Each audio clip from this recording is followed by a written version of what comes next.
I am recording. Ba ba ba. What was this, 15? 15. All right. What's up, everyone? Welcome to the 715th episode of the Pokemon Home podcast. I'm your host, Steve. With me is Bobby. Hello. All right. I heard the feedback from last week. I read the comments on YouTube, and I'm gonna say it. That was a mistake. We were a little harsh on Houndoom. So this is what I'm gonna say. Don't say we. I think. Hold on. I think we're each gonna go around. I'll start. We're each gonna say one nice thing about Houndoom, and I'll start with it's like designed like a Doberman. Doberman is a great breed of dog, and so I'll say Houndoom has a great design. It's a good looking Pokemon. It looks like a Doberman that like found a hot topic, and I appreciate that. All right. Okay, so I did not expect to be brought to this because I don't have a fun fact about Houndoom that I like. And as the Houndoom defender, this feels wrong. I should have something. Unfortunately, I don't. Nothing? Steve, go for it. Take it away. If you are one to accessorize with a chain wallet, Houndoom would fit very nicely standing next to you. Beautiful. Okay. Austin, also here. Hey, I just want to say thanks for recording this at 3 a.m. on a Wednesday. I appreciate that. Yeah, you're welcome. Sure. Thank you. We have a show for you guys today. We have Worlds information, a little bit of Worlds, a little bit of Pokopia stuff. It kind of ended, but we can still talk about it. And then Pokemon Home finally updated to Legend ZA and in preparation for Pokemon Champions. So after the Worlds talk and the Pokopia talk, we'll talk about what happened with Home. And then we will, if we have time, we will probably go over some of the new hidden abilities new abilities of these new Mega Pokemon. I don't think they're hidden. They're just Mega abilities. They have been hidden up to this point. We found them. Mm-hmm. And we know some of them. We didn't talk about them last week, so we'll talk about them this week. So let's just dive right into things because our show is already way too long every single week. And let's talk about Worlds. This is offpokemon.com. Register for the Pokemon XP and 2026 Worlds multi-day interest lists. Pokemon XP and the 2026 World Championships are coming to San Francisco on August 28th, and trainers interested in attending both grand events can now register for a chance to attend. This registration list is available this is multi-day, by the way. So if you just want one day, it is not your turn. This is if you want all the days. So all the days are going until April 23rd via the official Pokemon XP and World Championship portal. Fans selected will have the opportunity to choose between a regular multi-day pass or a multi-day plus arena pass, which includes entry into the Chase Center. And we talked about this before, but when you get picked, you're allowed to add one more adult, and then you're allowed to add 2 children, or maybe it was 3 children. I can't remember off the top of my head, but you can add your kids if you get picked. I would assume if you're in a household with husband, wife, husband, non-binary, whatever you want. If you're in a household with people, I'm assuming you probably all want to apply. That would be my suggestion. Maybe both parties should apply for this. It'll up your chances. It will. And also, there's like no rush. It's not like the people who applied yesterday have an advantage over the people who apply on April 22nd. I know the website was crashing the day this went up, which I think was on April 2nd. But there's like no race. You are simply entering in for the lottery for the chance of getting picked. Mm-hmm. And then once you receive the email, you will have 72 hours from the time the email was sent to make your purchases. Oh, here we go. I do have it. 1 pass for themselves, 1 additional adult, 3 children. If you have 4 children, you're out of luck. Some kid is staying home with grandma, because that ain't happening on that end. Although if your children are under 5, they're free. And then I have the pricing here just in case you forgot. Multi-day pass, no chase arena, $120. Did they change the prices on this? No, that Okay. was the price. Yeah. Okay. Multi-day youth pass, $70. Multi-day adult pass plus the chase center, $150. So you're paying $30 to enter the chase center, which is on Sunday. Only Sunday. That's all it is. Just to be very clear here, it is only to see the finals on Sunday in the chase center. If you have no desire to do that, there is no actual difference in this pass. Besides that, $30 gets you into chase. And you'll still be able to watch the finals on screens or something somewhere else as well. You just won't be able to be in the chase center. Right. So, I mean, just again, you don't have to make that decision now. You make that decision when they pick you for the lottery. If you want your kids to come in the chase center, that's $90 instead of $70. And then if you do want your children under the age of 5 to come into the chase center, that is $10. Probably because they have seats. Yeah. Can Yep. you buy just chase center tickets and not Pokemon XP tickets? No. Okay. Also, we talked about this last time, but there's adults are 17 plus and kids are 6 to 17. And in the FAQ on the Pokemon website, if your kid is 17, you can either pick the adult or the kids. If you do pick the kids and you save $50, there are certain things that they cannot do without an adult. Mm-hmm. So you are limiting their access by saving money. That's probably not a problem if you plan on being with your kid the entire time. I don't know any parents that actually want to be around a 17-year-old all weekend, but if you trust your 17-year-old, you could give them the adult pass, which then there's not those restrictions of like, hey, you can't sign up for this or you can't enter in here without a parent because you have a kid's pass. What if you have 17-year-old twins? Now you got to choose which one's an adult and which one's a kid. Yeah. Well, one of them happened like a second earlier.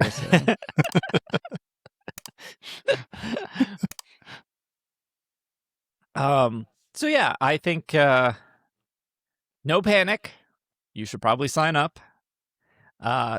There is a little, I don't know if we want to talk about the drama behind this. There's a little drama behind this. I don't know if you guys heard about this drama. I don't think I know the drama. Oh, I don't think I know the drama either. But the drama is Pikachu's not actually going to be at Worlds. No, I'm kidding. The drama is that the passes are going to have everyone's government name on them. Oh, yes. I did see that.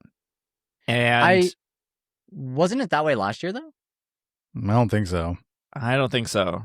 I think I ran up to people who had like screen names on their badges. Well, because as far as I was aware, because I had a friend that was going that was like actively trying to get their screen name on the badge because it was originally supposed to be full name. Uh-huh. And they were able to get it changed, but it was like default government name. Yeah. Yeah, I don't know if this is final. Because obviously no one's purchased their tickets yet. Right. But I mean, if you need to show a government ID to pick up your badge, at what point are you just like, okay, I proved that this is me.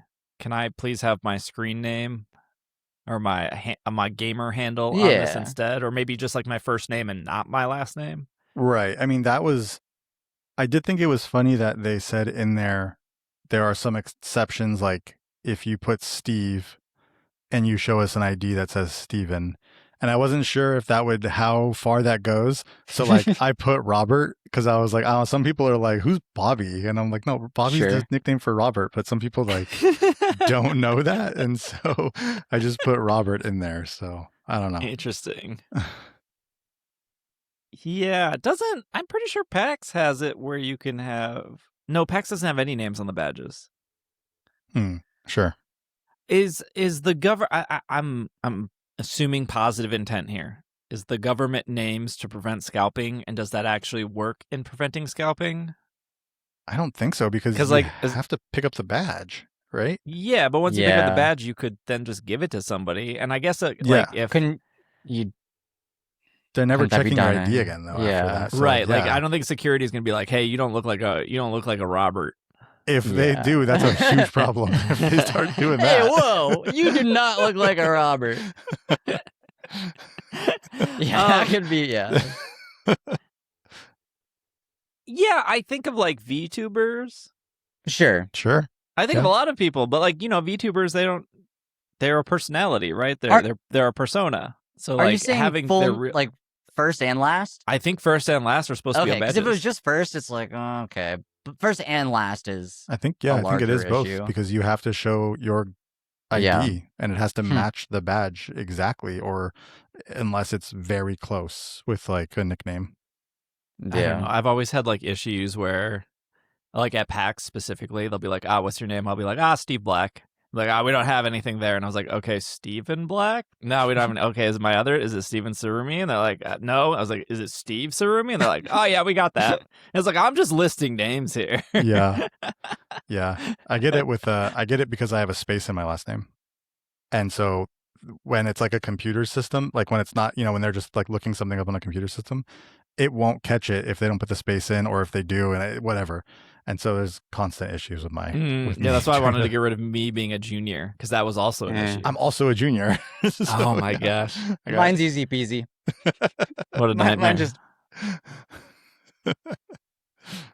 We'll finally learn Austin's real name in 3 months. I don't know. When's Worlds? I don't know. Austin easy peasy. He just said Easy it, right? peasy. I just said yeah. Austin easy peasy Glau.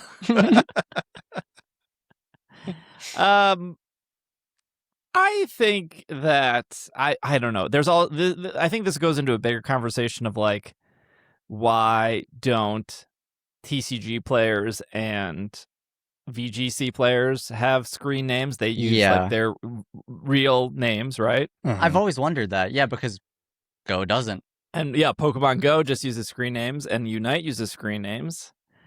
And for like the podcast specifically, I've always thought of podcasting being in like the same lane as like journalism. So when you like read an article, it's like, oh, this article was written by, Tim Apple. Sure. Okay, great. Or like this review was by Steve Microsoft. So it's like, oh, okay. So like I know who is reviewing this, right? It feels a little bit more professional. Mm-hmm. And so I've always kind of associated like names like that as in like a not exactly the same, but like comparable, or like I said, in the same lane. I don't know. It would be hard for me to like tune into a podcast and for that person to be like, hey, what's going on? It's your boy Houndoom 420. Thanks for listening. And it's like, I don't know if I can connect with Houndoom 420. What Maybe if it was like, Garbage King? Yeah, Garbage King though. Yeah, Garbage King I'm into. I think, but yeah, I mean, like when I competed, there was never. I mean, my name. I've said both my names multiple times on this podcast, so it's not a bothersome to me. But I totally understand people who are, especially women in this world, who are, uneasy about giving their name out. The internet is not a nice place. Yeah. To say. And that's putting it lightly. So I get it. So hopefully there is maybe a point when you do buy your ticket where you can put a preferred name. We can hope. Yeah. Or maybe when you get there. Because I think they print the badges out. Because PAX does that now too. Like PAX will print it when you get there. They don't have like a stack of everyone's badges. Oh, that makes sense for how many people. Right, that would be just a nightmare to go through. To look through. You're like looking through individual badges to find someone. Yeah, because they print them on demand. So I wonder if maybe when you get there, you can, like, hey, Yeah. I'm I'm sure if you like you give a good enough reason, be like, hey, this is why, could you just, maybe you don't even have to give a reason. You might just Yeah, be able hopefully you to. don't have to give a reason. Hopefully they'll say something like, hey, when you pick it up and once you prove everything, we will put a preferred name on there. Hopefully. We'll see. Maybe. We can only hope. Yeah. What was our next news? Oh, Pokopia. There was a couple things in Pokopia. The first being there was an April Fool's event, I guess. Yeah. It was an it's- April Fool's event. Yeah, it was on April 1st. They were fooling you. The Pokemon in Pokopia, they were fooling you. I have very few negative things to say about Pokopia, but this event was not it. No, I disagree. I You actually disagree? with this. Yes. I thought it was very cute that they did have the Pokemon actually play jokes on you.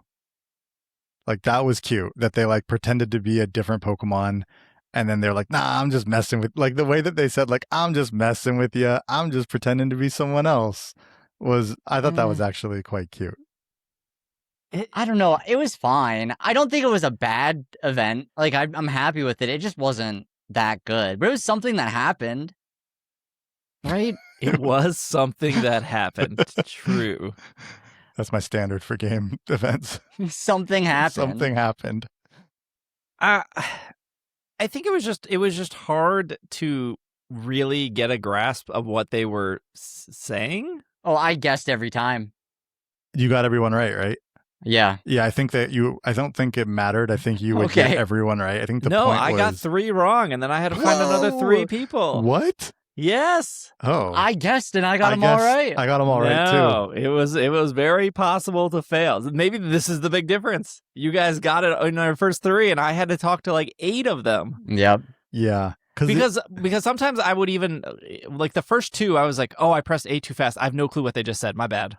Like, I didn't realize that, like, I didn't know what they were going to do. Right, sure. And then when I got to, like, who am I was like, oh, I don't know what you said. So the first 2 I got wrong right away because I was like, oh, I didn't know we were going into it right away. Mm-hmm. And then the third one, it was like, man, I'm really tired. Who am I? And I was like, I have no clue. Like, a lot of Pokemon are tired. Yeah, they were vague. They were not like, they did not actually connect to the specific Pokemon that they were. They made no mention of some, something Feature that would make you think it's a specific Pokemon. Yeah, there was nothing that gave it away. Like, there was one between, like, Abra and Machop that I got. There's nothing to signify, like, maybe one hovers, maybe one likes to work, maybe one has muscles, maybe one is, like, telekinetic. Nothing. It was just like, been a long day. Who am I? Yeah. I think I have a better idea for this event next year, if anyone's listening. Zorua, because we probably all have Zorua at this point. I think it was a story Pokemon you had to get. I don't have Zora. Really? What? I'm 75 But hours it's one into of this game. I don't have Zora. Anyway, It teaches you by that point. I know, I don't have that. Oh, okay. Okay, Crazy. I thought that was required. Interesting. Yeah.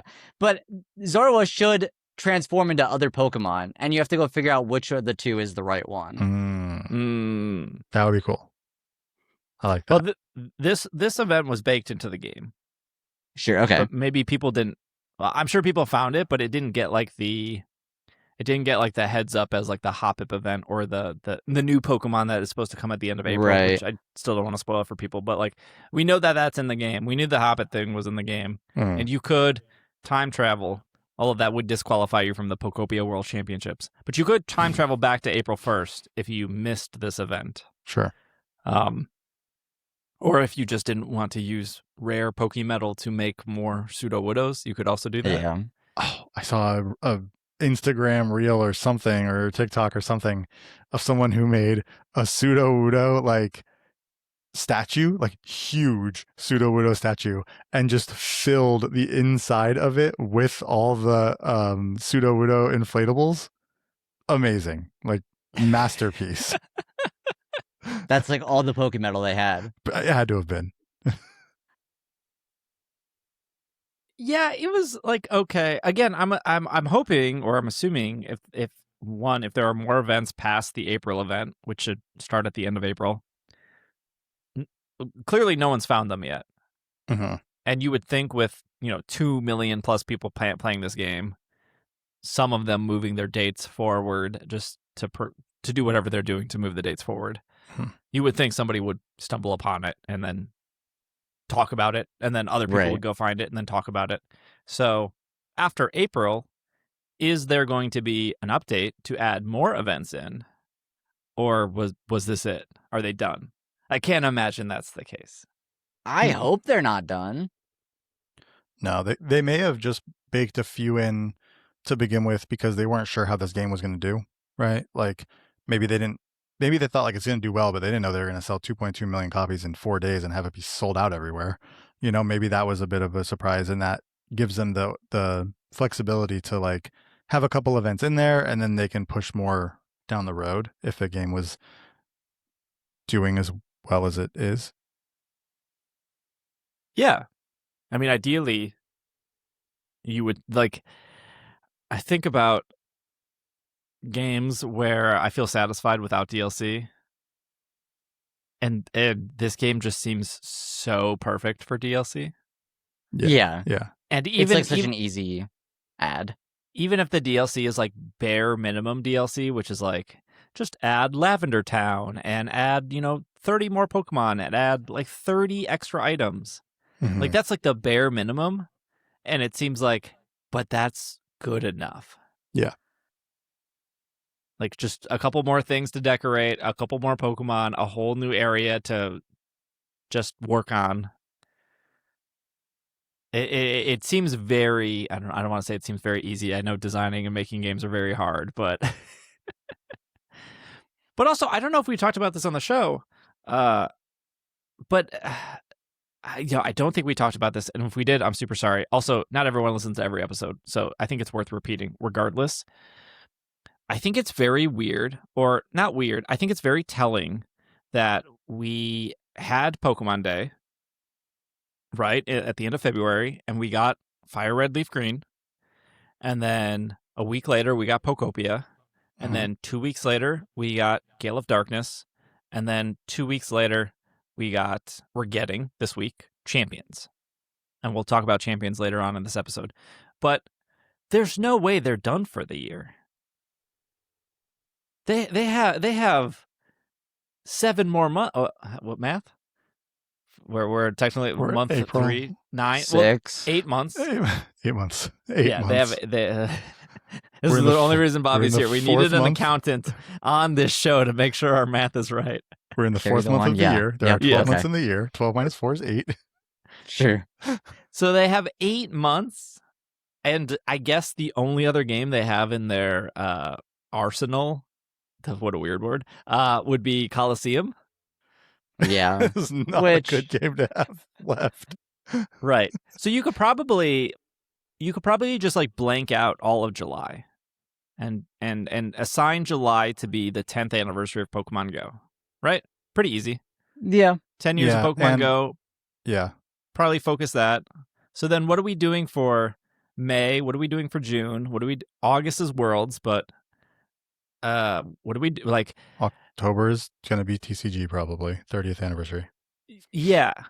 It just, It's a lot there more, has to yeah. be something else. For the Mhm. 30th, if this was like the 29th year or the 28th year or something, you'd be like, okay, maybe they shot their shot. They're all done. That's it. And I don't think this is going to be like Legends ZA.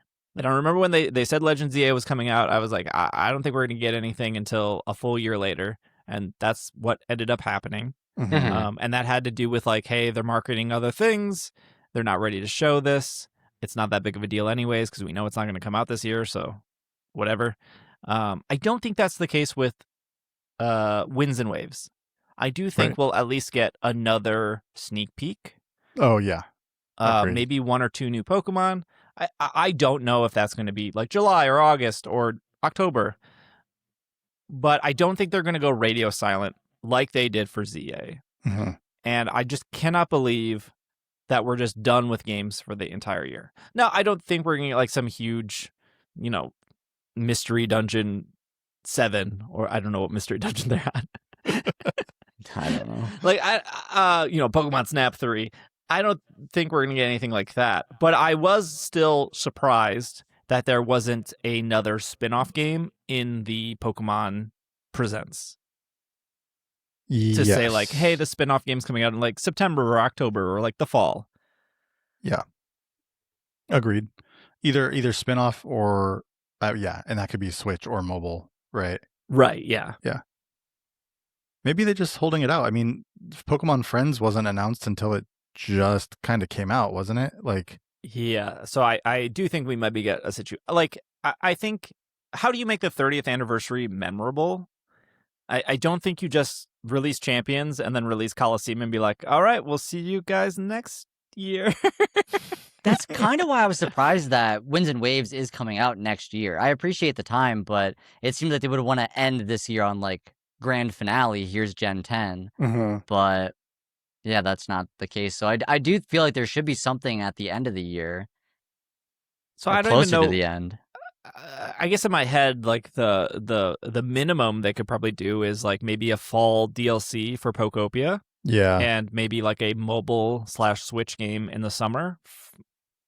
You know, not hopefully better than Pokemon Friends, but you know. Yeah, I mean, I guess at some point we should be getting Pokemon Champions on mobile. I don't know if that doesn't, it's not the same as like another game, but that will be something for sure. There will be a lot more people playing Champions at that point. Right, because like the Champions release on mobile will be definitely bigger than the Switch release. Yeah, for sure, by far. But I don't think that's coming until after August. I think that is easy. That's an easy Worlds announcement, right? Yeah. When World stuff is usually focused on. So like you could maybe expect a Winds and Waves announcement at Worlds, because at that point they could show off whatever the new gimmick is. Yeah. And also they could say, hey, Champions is finally coming out on mobile. We didn't want to release it before Worlds because technical issues. We didn't want somebody rolling into Worlds with a mobile phone and us being not ready for it. Yeah, no, that makes sense. I could see them, depending on when Winds and Waves is supposed to come out next year, I could see that being whether they show it off or not at Worlds. Because if it comes out later in the year and we definitely end up having Champions for the 2027 Worlds as well. Oh, I think that's guaranteed.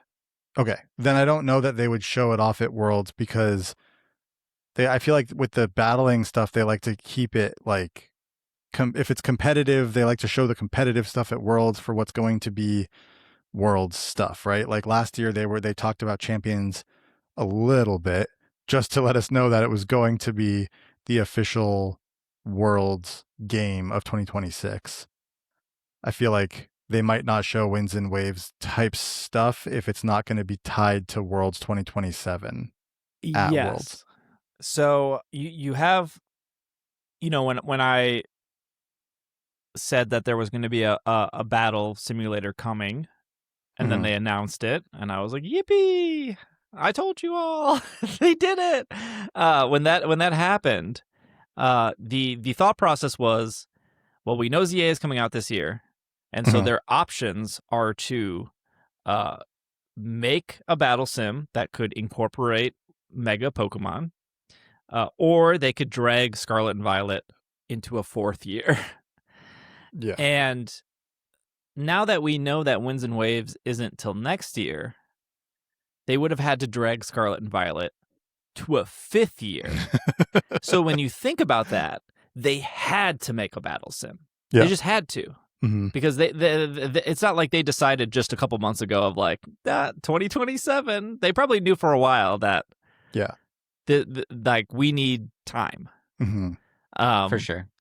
And let's just say like and again, I think people misconstrued my words of like, why would they just make it if they would throw a battle sim away after 2 years? I don't think that's I never said that was the case. You can always have a battle sim running, especially if players wanted to go back and play with Z crystals. right? You're Yeah. probably not going to play with Z crystals in Gen 10. I'm sorry, that's probably not a reality. Crushing my dream. I know, I'm sorry. But they can keep a battle sim running. And now that we know the pricing, the pricing last week, we don't know if that's final pricing. Yeah. But now that we see the pricing, they also financially, they're going to keep something up as long as it's going to make them money. Yeah, for sure. So I do think, like, obviously we're getting champions this year, but let's just assume that Winds and Waves comes out in like April of next year. The question is, how quickly does Home get updated to incorporate new Pokemon? Because we had to wait, 6 months for this stuff to come to ZA, which we'll talk about in our next segment. And even if it came out in April or May or June, is that even enough time to switch people to a Gen 10?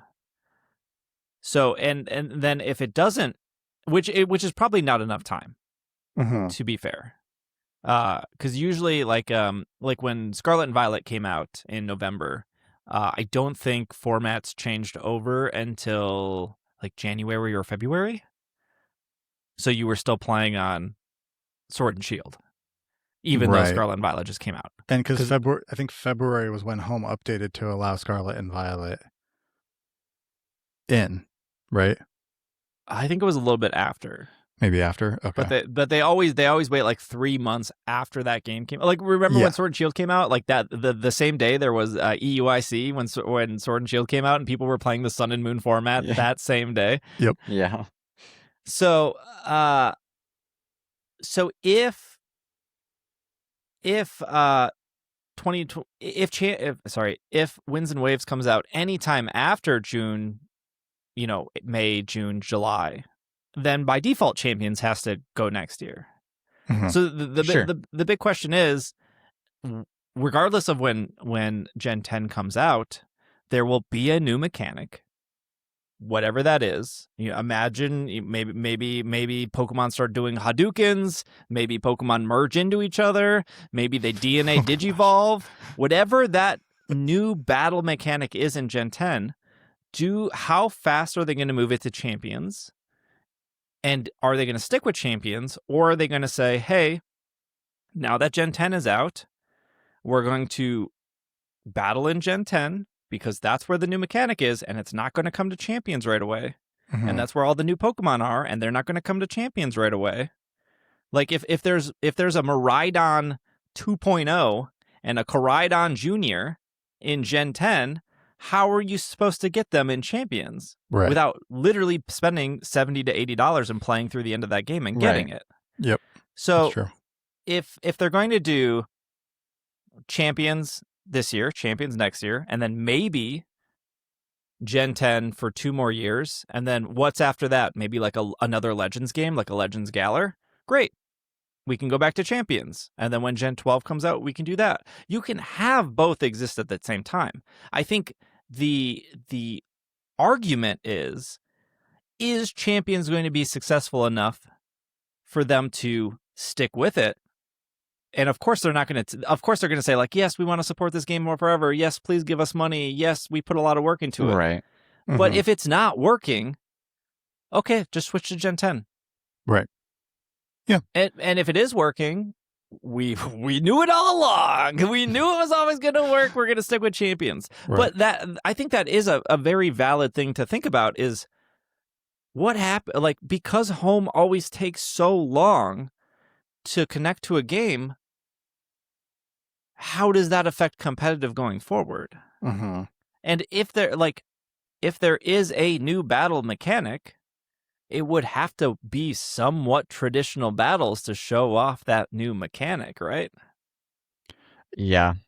I mean, maybe Winds and Waves doesn't come out till after Worlds next year then. Because then that would just make it easy. You go into Worlds 2027 with Megas again and everything that goes with that.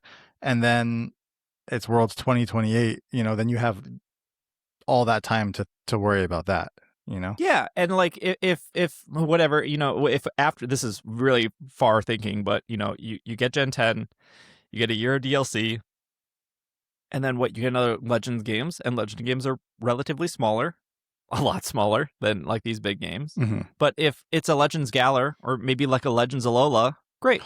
You got Z moves, you got Dynamax, and now you have a platform that already does that. Yeah. True. Yep. I don't think Pokemon is a company that's going to put all their eggs into a basket, right? Yeah, I think they're gonna. I don't think they're putting everything into Champions and being like, yes, this will be around for 10 years. Because, I could see. What if it's not?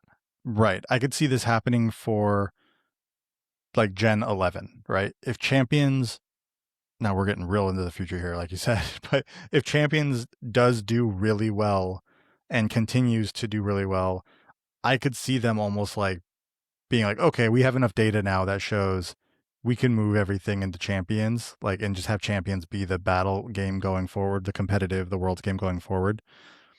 I don't think that happens until after Gen 10. And again, could be wrong. And if I don't think so either. Whatever, but I think Gen 10 is where they have their fallback, right? So it's like if Champions doesn't work out the way they want it to, they have Gen 10, and then they can continue going forward Gen 11. And again, they can still continue to support Champions if they're getting a subscription out of it in some way. They can still continue to support it, and you can still play it, and it could be a great battle sim and everything like that. But if it doesn't hit the way they want it to, I could see them falling back on Gen 10. And if it does hit the way they want it to, and it really works really well for a couple of years, then come Gen 11 could be where they're like, all right, we're moving it all into Champions, and then it won't be in Gen 11 if they wanted to do that. I feel like, though, if they are going about it that way, then I think why not just always in Champions? Not to be on the completely opposite side here, but if they keep going back, why not create a Switch game right away when the Switch came out? They talked about that extensively. They talked about how they did not trust that the Switch would do as well as it ended up doing. Sure. So they did not prepare a Pokemon game to be on the Switch right away. And therefore we got Let's Go Pikachu, Let's Go Eevee, a year after the Switch came out. Mm-hmm. And we didn't get Sword and Shield until 2020. They came out and said that. We did not think the Switch would do as well as it did. Say that. And we were preparing ourselves for that. And so Pokemon has been known to be like, to hold back a bit, you know, to look. And so that's why I see like Champions coming out so close to Winds and Waves, and I being close like a year apart from each other, but within a year of each other, I don't know that they would be, at this point, be like all ready to move everything all over to that. I think they want to see some data come out and see how well this really does.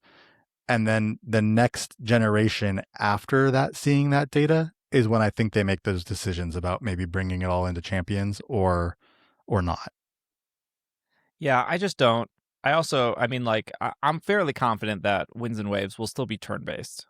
I just don't know how you go from your second best-selling Pokemon game of all time and your third best-selling Pokemon game of all time. Like, they finally beat Gold and Silver after 25 years. Or 20-some years, depending on which game you're looking at. Sure. I think Scarlet and Violet, I think, is at 27 million, and then Sword and Shield at 26 million. And then you look at, like, Legends Arceus, that only sold about 15, and then Legends ZA, at last numbers we got were 12.3 million. And you go, let's throw that part away. Yep. Like, there's a 10 million copy difference. And it's not because people are buying 2 copies. That is just that those people are in the minority. If Legends Arceus or Legends ZA were closer, maybe they would pull the trigger on that kind of stuff. But I think they have a good balance now of, hey, we could, like, again, if there's a Legends Galar or a Legends Alola or whatever fantasy you want to think of, they can do, hey, here's our more traditional. Mario does this all the time. Mario is like, here's our 3D game, here's our 2D game, here's our 3D game, here's our 2D game. And Pokemon is literally doing the same thing. Here is our turn-based big game, 100+ Pokemon, all these badges, the journey you're used to, And then here's our experimental run around and one-hit KO simulator game that we have over here. Yep. Zelda is another example. Here's our 3D Zelda. Here's our 2D Zelda. Mm-hmm. And both Zelda and Mario, those are both main series, even though they have two different things. Right. So I don't know why they would want to merge and be like, okay, we're throwing out turn-based altogether. Yeah. On top of that, Legend ZA was their first go into this type of battling, this different type of battling. I mean, even Legends Arceus, and was it had still so turn-based. many compromises to even make it work. Yeah, They absolutely. did. They really did. Yeah. But more important than that, they were working on Winds and Waves before Legends ZA came out. So before they even had data for whether that battle system was liked or not, they were way too far into the development of Winds and Waves to make that decision at that point when Legends ZA came out. They weren't like, this is a hit. Change the entire battle system of Winds and Waves. They were too far past that point. Hey, So, we removed 400 moves to make this work, but yeah, that too. But if y'all That's it. really like it that much, I mean, sure. Yeah. 400 So- moves, no abilities. I think the thing that I like to come back to on this is that the Pokemon Company is a large corporation, and large corporations move fairly slowly. So when changes like that are going to happen, they're going to happen over a long period of time with a lot of concrete data to make sure that what they're changing isn't going to make their big sellers flop. And so they need to see this is successful, and then they do they might put part of it into their next game in some way, but they're not going to fully change. And I think that they plan these things out for 2 or 3 generations in the future, to where if they see something they like here, then we might see something that comes out of it that might not even look the same. You might not even realize what in 2 generations that it was that was born out of Legends Arceus or Legends ZA. But they're thinking that far ahead. They aren't thinking, oh, this new battle system worked, the next game's going to have that battle system. That's not how it works. They also can't take the risk. Right. Right. There's Yep. 156 million Switches out there? There's only 20 million Switch 2s out there. Yeah. It's obviously a Switch 2 only game, so they simply can't just take the risk and throw it all out and hope that people are just going to accept it. I mean, because if it misses, that's big. That's a big miss. yeah, for their 10th generation. Yeah, I think, this will be the last point before we take a break. I do think, well, in our next segment, I will tell you why you should be mad. But I do think you should be mad that you're used to paying X amount for a game, whether that's $40 on the 3DS or $60 on the Switch or $70 on the Switch 2. Well, maybe $70 for Winds and Waves, or maybe $80. We don't know. But I think you should be mad if you were always getting something, quote unquote, for free, like a battle tower or online competitions, and that got ripped out of that game. Sure. I think you should be you are ultimately going to be paying the same price for less content, because Unless that they was a holdout. compensate with something else to replace that, right? Unless your time gets filled in a different way instead, because that's not there.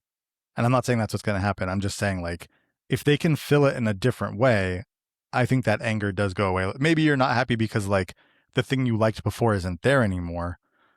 But if they can fill it with another thing, I think that's okay.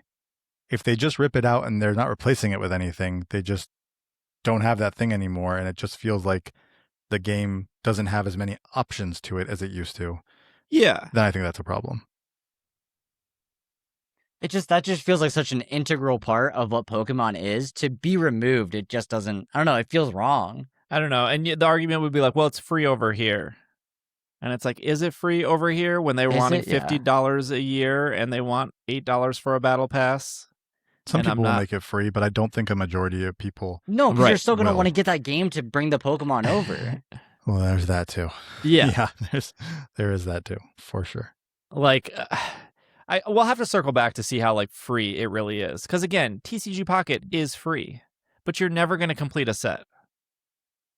Or if you do complete a set completely for free, okay, great. There's 20 more sets that. Well, good luck. Get started on those. Have fun. Yeah, you're gonna be Like very even far behind. even in Pokemon Masters, you can play the whole game for free, but you're never going to get every character for free. You're just going to fall behind. Mhm. There's just not enough free gems to pull on every single character in Masters. The only thing that is a little bit different between Champions and something like TCG Pocket or Masters is that there isn't, I guess there will be like meta changes every so Mhm. often, and so you will have to continuously be getting teams together for those meta changes. But I was going to say, like, there isn't like new characters once a month. There's a little bit more stability in like how long you have a set time to get these characters in game and ready to battle and things like that. And I mean, until your boxes are full. until your 30 spots are full and the meta changes, and now it's like, what do you do? Yeah. Throw it all away. Well, speaking of throwing it away, let's throw away this segment and take a break. And when we come back, we will tell you why you should be annoyed with Pokemon Home. I'm annoyed. I don't know. Maybe I'm in my own lane on that one, but we will be right back. And we are back from our break. Connect Pokemon Home with Pokemon Legends ZA and Champions. Bring your old friends on a new journey. This was announced on April 1st, and then the update happened on April 2nd. Good timing there, Pokemon. Yeah. Because I was like, ooh, this seems like a real good April Fool's thing to be like, hey, we're finally getting home connectivity. To celebrate, trainers who move a Pokemon from Legends ZA into Nintendo Switch version of Pokemon Home for the first time will receive an Alpha Chikorita, Alpha Tepig, and Alpha Totodile as mystery gifts on the mobile version of Home.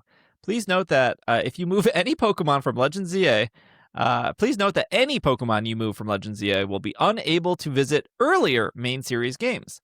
And any Pokemon moved into Pokemon Legends ZA from a previous game will be unable to return to their main series games.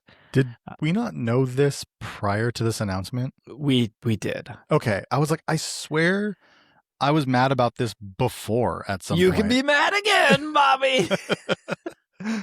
Yeah, because we discussed the language thing. We discussed if it had to do with languages. Yes. Yeah, okay. I remember talking to Mr. Joe Sarabee, and I was like, hey, what do you think is the reasoning for this?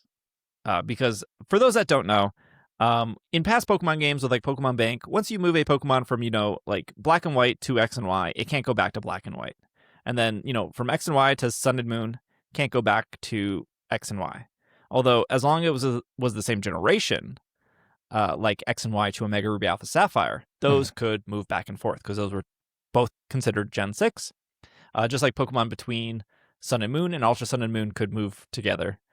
Yep. And we didn't know at first with Let's Go Pikachu, Let's Go Eevee, but once you moved all your Pokemon from Pokemon Bank to Pokemon Home, and then once Sword and Shield and Brilliant Diamond, Shining Pearl and Legends Arceus came out, there was this brand new thing for the first time where, with some exceptions to Let's Go Pikachu, Let's Go Eevee, Pokemon could freely move between all these games, which was like absolutely fantastic. Yeah, it's great.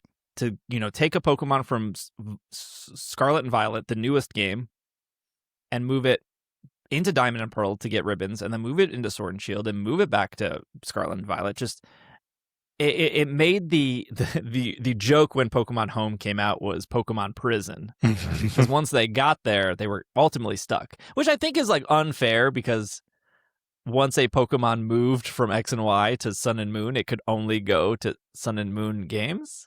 Sure. But I guess the difference True. is Ultra Sun, Ultra Moon could still handle every Pokemon. Right. There was, when Sword and Shield came out and then Home came out shortly afterwards, there were a bunch of Pokemon that they just weren't home. They couldn't Right, go there you go. anywhere. And so that's why it earned the name Pokemon Prison. Yeah. And so that was absolutely fantastic. It was great to catch, Kyogre in Scarlet and Violet and then be able to move it back into BDSP because you just wanted to like speed run the Elite Four. Like it was just great. Mm-hmm. And when they announced that Legends ZA would not have this same compatibility, I would say to me that's infuriating. And when I talked to Joe about it, Joe was like, Joe also was like annoyed by it, and his reason, what he said to me was, well, we won't know until Pokemon Home updates, and we can see why they can't move backwards. Oh, this is why that conversation is coming up again, because they can maybe now we can see and piece it together. Okay. We can exactly see what happened. Yeah. And I will say, if they stuck with what they did, which was like, hey, once it goes from black and white to X and Y, if they would have done this, I probably wouldn't be as annoyed, because that's how it always was. Mm-hmm. But now you've put us in a situation on the Switch to say, like, all these Pokemon can move freely between these games. But now this new game, once your Magearna that you've been using in Terra Raids in Scarlet and Violet touches Legend ZA, you now no longer have a Magearna to use in Terra Raids in Scarlet and Violet. It cannot go back in. Yep. And so now I know what you're saying, Steve. You, the listener, listening to this podcast, you have the reasons why it won't work. And I'm going to tell you you're wrong, because I did the research prior to the show. Now you might say, Steve, it's because Legend ZA doesn't have abilities. Well, fellow listener, maybe pull over in your car when you're hearing this. Legends Arceus also didn't have abilities. And we can move thy Pokemon between these games still. We sure so can. It cannot be that. Now you might say, Steve, it's because of the IVs. No, poor listener. Pokemon Go does not have the same IVs as any of these games. True. And when you move a Pokemon from Pokemon Go into Pokemon Home, it figures out the IVs and you can move it anywhere. They already solved that problem. Do they do that? Was there an algorithm for that, or is it just random for the IVs that don't exist in Go? There is a reasoning for it, and I don't remember. But also, the way it determines IVs is different than it does in Let's Go. Oh. Anyways, they planned for that. Now, I know what you're saying. You're probably saying, what about EVs? Champions has a new EV system. Also, just because Champions doesn't have IVs also doesn't make sense. So for both the EV and the IV situation, you can still move a Pokemon from Sword and Shield to Champions, technically, because Champions is borrowing that Pokemon. And then that Pokemon could still go back to Sword and Shield and then go to Brilliant Diamond, Shining Pearl, Scarlet and Violet. It is only if they touch ZA. And ZA does not have different EVs or IVs than the other games. We know this. Right. It doesn't. It's the same EVs and IVs as all the other games. So it's not that. Now you're probably like, what about the moves? I heard Incineroar doesn't get knockoff in Champions. They've already figured that out too. In Pokemon Home, you can pick the moves before you send them to a game. I know probably not a lot of people have used this feature, but you can. For example, one of the only ways to get Spore on Breloom is an egg move. And in past games, you couldn't teach egg moves as nicely as you can in these new games, but you could, because I did, take a Shroomish from Pokemon Go into Sword and Shield, Scarlet and Violet, evolve it into Breloom. It didn't get Spore. I moved it back into Pokemon Home. I taught it Spore via Pokemon Home, and then I moved it back into Scarlet and Violet, and it worked. So it's not moves. It's not EVs. It's not IVs. It's not abilities. You're going to say, Steve, it's stat changes. The stats are all different. And I'm going to say, listener, you're wrong again, because Zacian had a nerf. Zacian was nerfed from Sword and Shield to Scarlet and Violet. You know what I can move between both those games? Zacian and Zamazenta can go both between those games just fine, even with a nerf. You're going to say abilities, Steve. It must be the abilities. Wrong again, fellow listener, because Greninja's and Cinderace's hidden abilities changed in Scarlet and Violet. They only activate on the first time you send them out.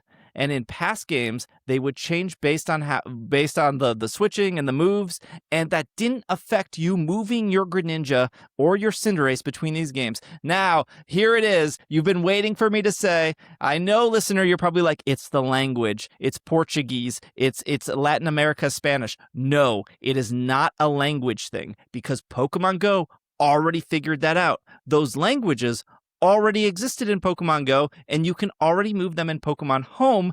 And if they're not compatible with the game, they would gray those out. We knew all of this before Pokemon Home came out, because I've had to tell people that none of these reasons, well, the Pokemon Company didn't give us any reasons why ZA doesn't touch it. Doesn't touch it makes sense. Yeah. But it was like, what changed on the back end for everything I just said? Abilities, IVs, EVs, moves, stat changes, ability changes, languages.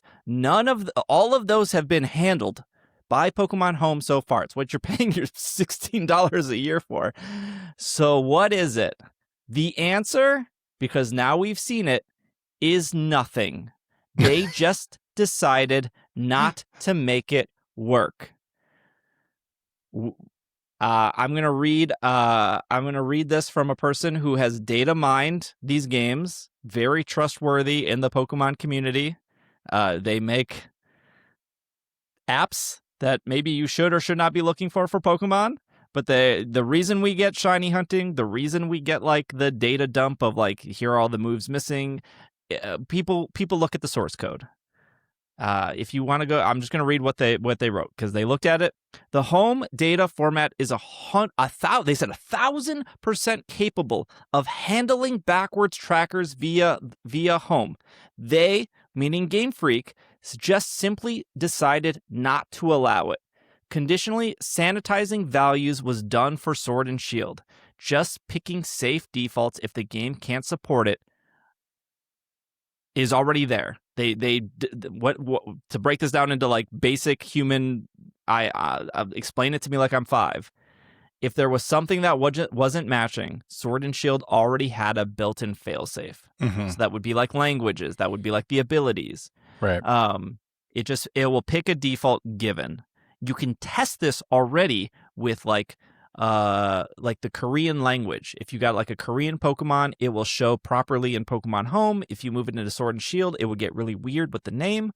And then if you moved it back into Pokemon Home, it was fine again. So the home data format is 1,000% capable of handling backwards transfers. This is really disappointing. They then show their work to show how it works on that end. That's way too complicated for me. And they get a little bit more technical here. We don't have to go through that. So there is literally, and this is why you should be annoyed, there is no reason for a Magearna in Scarlet and Violet to then go to ZA to not be allowed to go back to Scarlet and Violet. There's literally no reason.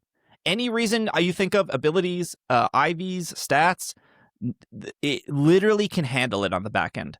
Game Freak / the Pokemon Company / Nintendo, whoever you want to blame. I don't know. You blame the developers of Poké Tournament. I don't know. Whoever you want to blame.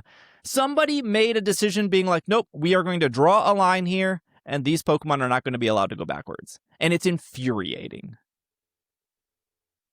There's no good. If there was a good reason on the back end, I'd be like, oh, okay. Like, at least there was a reason. At least there was a reason. Right. Yeah. Well, there is a reason. The reason is they don't want you to move them back. Sure. But why? But like, it's like, what are we paying $16 a year for? This is probably going to get shut down real quick, and that's fine. But the only way I could think of them thinking this was like a good enough thing to do was if there's just too many things that can connect right now, they just want to like reset it. Be like, here's ZA, here's Gen 10. Yeah. They're worried people are going to get stuck thinking about Sword and Shield. You know what they're going to say to that? Nostalgia is a prison. All right, stop thinking about Sword and Shield then. Don't send things back to Sword and Shield. You don't need that. That's your nostalgia. That's like the only way I could think is like. Yeah, I don't know. I think Magearna, it's a really good example because Magearna is one of those Pokemon that can solo a lot of raids. Yeah. And at this point, if you're still trying to get the 7-star raids and you didn't listen to a Pokemon podcast and you were just like, oh, I can like see I can see Magearna Mega Evolve in ZA. And then you move it into ZA, all of a sudden, it's not like it's very easy to get a Magearna. Yeah. Very not easy. And to go on to the data miner here, to elaborate on the issues of many I'm not happy with, they're saying they're not happy with the lack of transferring back from ZA, there is nothing exclusive about ZA's data that should be prevented from moving Pokemon back. Latin America's Spanish can be sanitized to Castilian Spanish as a language value because all the species have the same name. That makes okay, and then this is their opinion. This makes me think that Legend ZA was originally planned as a Switch 2 exclusive with a backwards lockout to prevent transferring back to an insecure console where data is frequently modified. Yep. Console schedule changes, maybe, but home lockout decision wasn't. Yeah, I honestly, like, for Yeah. a moment when we started discussing this, I forgot that ZA is on Switch, the first Switch. And my initial thought was like, oh, it's probably just like they don't want to bring a Switch 2 game back to the Switch. But that's not the case.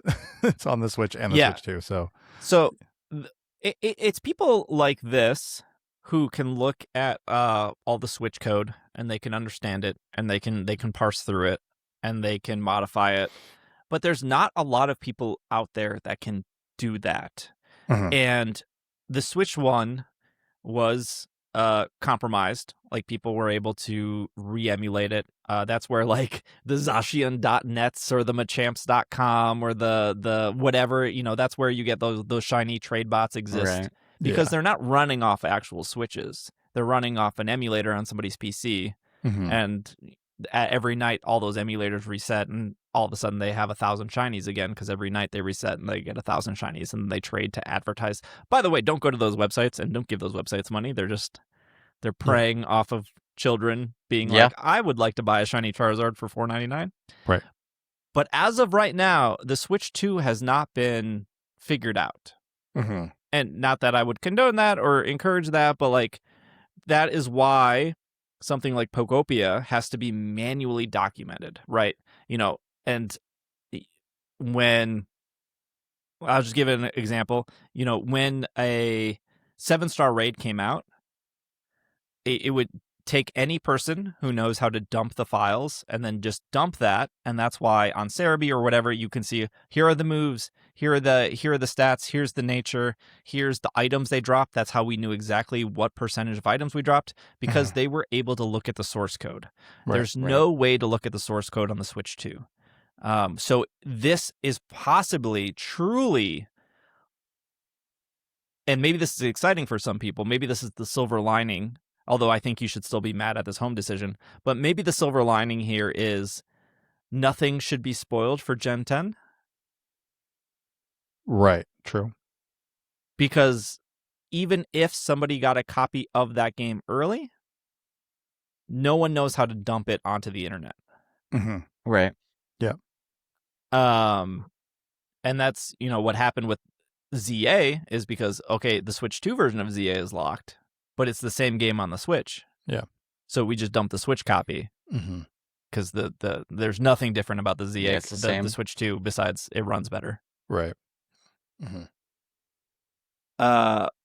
And part of me is like, did they decide to pull the trigger here because they knew that ZA wasn't going to sell as much as a Scarlet and Violet or as a Winds and Waves? So let's make our customers annoyed and angry now.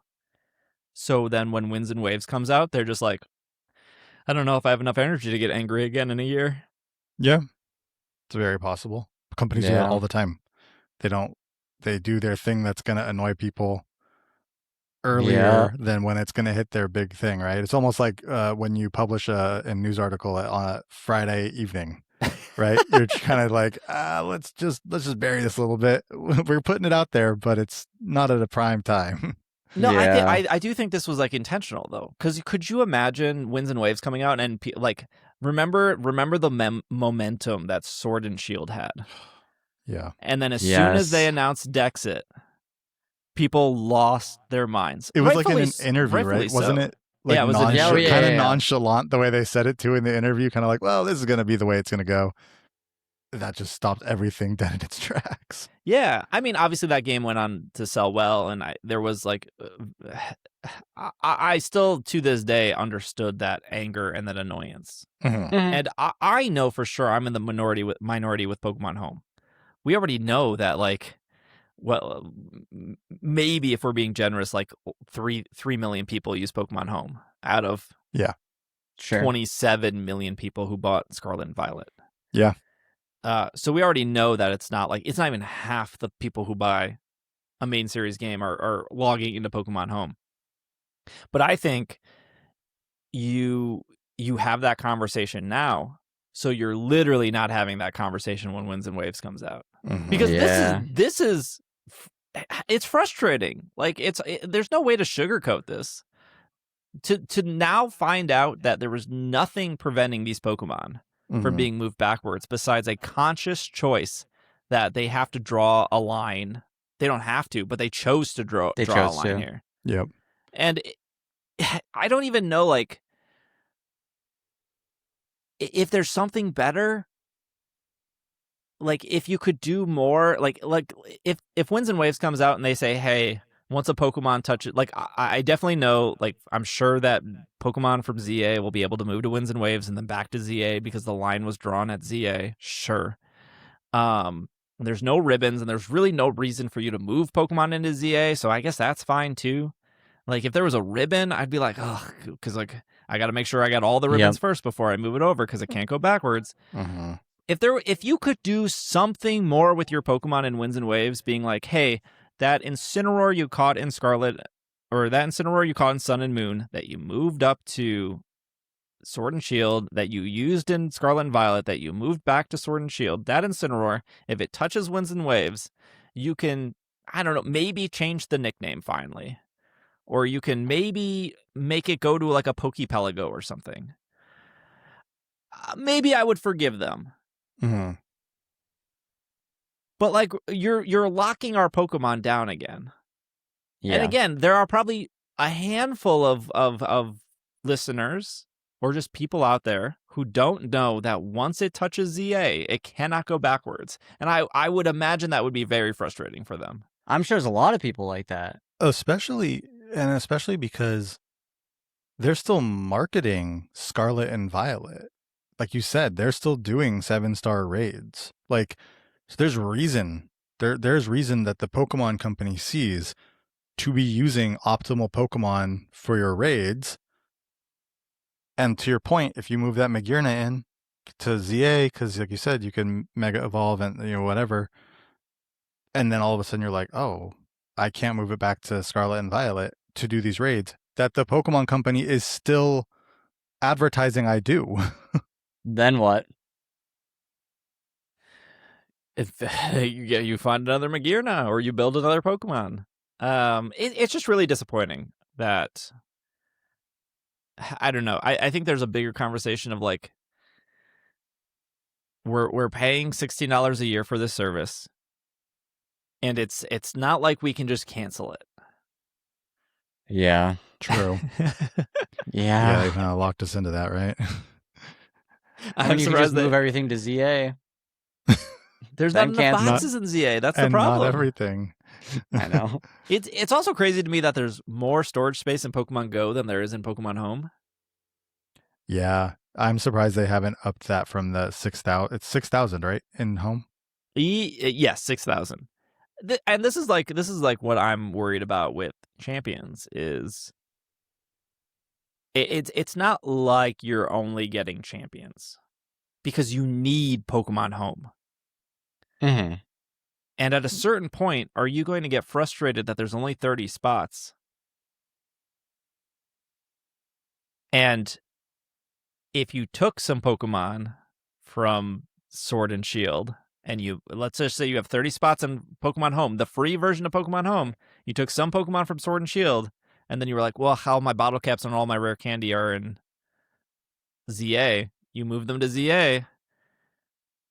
They can't go back to Sword and Shield now, so you're limiting the actual extent of the boxes you have. That's true. That's true. Yeah. And I guess you can pull the trigger and upgrade, but it feels like also once you upgrade, you're kind of locked in forever. Yeah. I see what you mean about like they did this now, so they don't have to do this for wins and waves. And I might be in the minority here in saying this, but I almost feel like I might feel better about it with wins and waves because I know there's going to be so much more to do there than there is in ZA. So it's like, I feel like you're bringing this Pokemon into ZA for very little reason. Yeah, no, I agree. And then you can't do anything with it outside of that, where it's like with wins and waves, at least it's like I'm moving it to the next generation, and it there's going to be so much more with that game, I assume, because I assume it's going to be a bigger game. But you would think so. This just feels like you would assume. It just feels like I didn't need to move it to ZA, and now because I did, I can't even move it anywhere else. It's just sitting at home, and that is frustrating. And maybe that's just me. Maybe some people will be like, no, I really want my Pokemon in ZA. And if you do, great. There you go. But for me, it's like, I don't even feel like I need to move any to ZA. No, I think a lot of people are on your side. Like, I don't think a lot of people actually move their Pokemon between games. I'm sitting here and I don't. Well, you also leave your shinies in the games you catch them in. I do. You also auto cook and sleep, but that's a whole other story. So I know I'm in the minority, but I think the people who want to move their Pokemon in between are like more hardcore people, right? They might want the ribbons. They might want a collectible. They might want to battle. They might want to use those shinies in raids, right? There are things you can do with those Pokemon that you would move them in between. No, and that's totally fair. Like to your point. So this is what I'm saying. Like I could see somebody who doesn't realize this be like, oh, I can move. I don't know if these Pokemon. I can't off the top of my head think of a Pokemon that's in both. Barbaracle. Like, I can move Barbaracle, so I can see what my shiny Barbaracle looks like as a Mega Barbaracle. But like that's the only reason. I'm just moving it in there so I can just see it real quick as a shiny Mega. No, there's not. And then it's like, oh gosh, it's stuck. Now I can't move it back to Scarlet and Violet where I was actually using it for multiple things. And like it just feels like the like what you're getting out of it by it going into ZA is like nothing. And maybe that's why ZA didn't have ribbons. That was like the compromise of like, well, we don't want people to move it here for a single ribbon and then all of a sudden they can't move back. Maybe, yeah. Maybe they don't want, because at least with Legends Arceus there is one ribbon. You just move it in, you take a picture, and you move it out. Now it has the Hisui ribbon, which is like really neat to get onto Pokemon for sure. Right. It's just frustrating. It's like I feel like there would have, and if this is something to do with like bloat as well. I mean, like Pokemon themselves are so small, like of what they have to remember. Mm-hmm. I feel like they could have figured it out. Sure. They chose not to figure it out. Mm-hmm. They chose just to draw a line in the sand and be like, okay, we're moving on. And it's like I thought this service, like you really made this service be like, we can just move between all these games and that's great. And now it doesn't feel like the Pokemon Prison name that you gave it. Mm-hmm. And now it kind of is coming back to like, I'm using the Pokemon Prison thing very tongue in cheek, but it is like, well, if I move my Magearna there, it's stuck. And again, this has nothing to do with champions. If you take a Incineroar from Sword and Shield and put it into champions, it can still go back to Sword and Shield. Right. It's only if it touches ZA where it is now stuck. Did it feel like a prison in X and Y? Well, no, you can at least move it to Omega Ruby Alpha Sapphire. But that was after. Oh, sure. Okay. So like it feels like a prison now, but after it might but that's like eventually. But I think the difference is that's what we were used to. Yes. And now they took it away and now we have to wait again. Yeah. And they gave us this like almost 6 years of freely move between it. And I was like, oh, this is great. Mm-hmm. That's why I almost do agree with Bobby. It might have made more sense for like the cut to be right at Gen 10. So it's like, here's new, you know? Well, yeah, it just feels like if you move stuff to wins and waves, it's like I'm moving on to the next generation, right? Like we're all jumping into the next generation together, and that's where the Pokemon are going to be now. It just, and again, if they're gonna do it, I feel like Yeah. that is the better time to do it than right now. Nothing. What's the point to move everything? I think that's fine if what you're moving it up for is like worth it. Yeah. But it's not. And this is what I get. We're going to talk about Champions after the break, but this is my worry with Champions: is if we're paying $50 a year, and it's the same app as it is 3 years later. What are we paying for? Like, add better features, add like a battle tower, add more tutorials. Of course, this game's not out yet, so we don't know. But we have been paying $16 a year for 6 years. And we've gotten nothing for Milka. The medals. We got those medals. I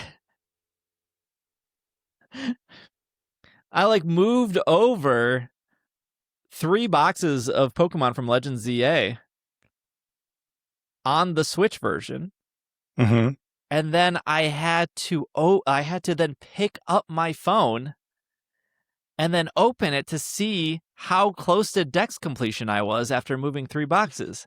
And as soon as I opened my phone, because it doesn't show that on the Switch version, Right, I forgot about that. The Switch app goes, "Oh, 2 users are using it. We gotta log you out." And it's like, okay.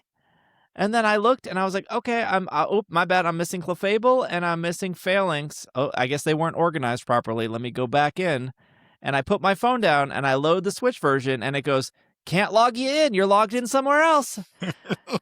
6 years of this. And that's why I don't use it. And no, that's fair. It's fair to be like, that's why I don't use it. Also, this is going to happen with Champions too. It's not Yeah. good You that it's still the same can't company. even see ribbons on the Switch version of the game.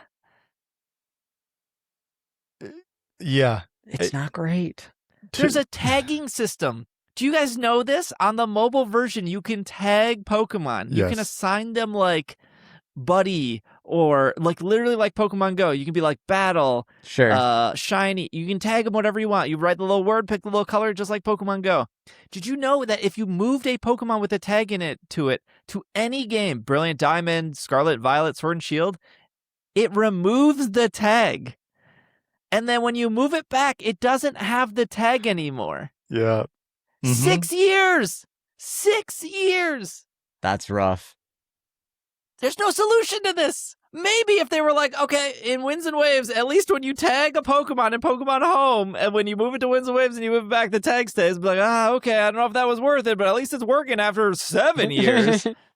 It is weird that they're leaving these bugs in the app for this long when they are actively, not often, very rarely, but they are actively updating the app. Like Sure. they gave us the certain Pokemon that you get for Dex completion in certain games, right? They've given us medals now. Like they're doing things to try to get people to use the app, but they're not fixing these very basic bugs with the app that would make the app more usable, More enjoyable. more enjoyable. Yeah, There's no read all for the news section of the app. that's my number one complaint with the app. I hate that have so to much. click every single news article Yeah. to then get rid of that dot. Yep. It's been too long for me. I gave up because I'm like, there's too many to have to click through, and it's also a slow app. To be fair, like just so it's not just all. I don't want to be fair to this app, but go ahead. Negative. Pokemon Bank was what it was, right? Like it was. The idea here is I need to store my Pokemon so I can then transfer them somewhere else, or and it does that. Except in ZA, you can't go back now. Sure. But it does that thing. It's a place. It's like paying for storage, like in any type of way, right? I give Apple $40 a month, and part of that is for some amount of storage, so I can keep my things on the cloud instead of having to store them locally somewhere, right? Like to some extent, it is that I'm paying $2-ish a month for storage, Yeah. and it does that. But the fact that it does seem like they want people to use it, and they're like enticing people with like rewards and things like that, you would think they would go in and fix these bugs that I would imagine are fairly simple to fix. I'm not a developer, but I mean, Well, here's the reality, and I don't think we're complaining to just complain. Like, this issue is annoying. yeah, for sure. But the reality is, more people are going to start using Home in 5 days, It's true. Very soon. Very true. Mm-hmm. and they're going to, if they haven't used it before, they're going to realize that this product, which is made by the same company who's making Pokemon Champions, has been ultimately, in my opinion, ignored for 6 years. Mm-hmm. And that's not a good look. Like, we should have a better product by now, and we don't. Yeah. And we are stuck in a position with most subscription services. It's not like Netflix where it's like, I'll just cancel for a couple months and I'll come back. Like, as soon as I cancel, yes, I can move my Pokemon out, but I don't have 4,000 spaces in other games. Yeah. Yeah. Mm-hmm. I think I'm at 4,000 of 6,000 because I deleted 2,000 last year, but Jeez. I just don't have the space. And then Right. if I do cancel, let's just say I'm like, Steve, you're unhappy with Home. Sounds like it. Yes, I am. Just cancel. I can't, because then I can't play Pokemon Home. Then I can't play Pokemon Champions at all. Because I'm not allowed to move in any Pokemon. Because the only thing you do once you cancel is move out. Yeah. Right. True. So now I'm completely blocked from playing Champions if I cancel. I'm like literally stuck paying this $16 ultimately forever, with a very likely future of this app not getting better. It's been 6 years. Yeah. That's true. That is true. I don't know. And they know that, right? That's maybe that's part of it. Maybe that is part of it. They know, and I don't mean this like that they're being malicious about it. Sure. But there is no competition for them, right? There isn't like another Pokemon storage facility app that you could go to if this one isn't doing well, right? There's no competition for them. There's no reason for them to improve it because they've got us all. You pay that $16, you kind of have to. And now nothing is pushing them to improve it, because where else are we going to go, right? I mean, literally the next thing that's going to happen is they're going to increase the price, and it's like, what are you going to do? Yep. Yeah. And Like, again, I don't think they're doing that maliciously. Are you going to increase the price and make it better? Probably not. Yeah, and I don't think they're doing that maliciously. I literally think they're looking at that as like, well, people are paying, so we're just going to keep doing what we're doing. We're going to focus on these other things, and we're going to put that on the back burner for now because, like, people are still paying. They're not going to stop paying. Yeah, it doesn't matter. So, people are still... Right. It's like people, we want to focus on the next thing. People aren't going anywhere. I bet they see a very, very, very low drop-off rate from people who do have the $16 a year subscription. Oh, yeah. Sure. A lot of people probably forget about it too, though, to be fair. But I think this is, we'll have to take a break, but I think this is one of the secrets of Champions, is in reality, you're not getting just Champions. You are getting Champions plus Pokemon Home. Yeah. And if you're on mobile, you are getting Champions plus Pokemon Home plus Pokemon Go.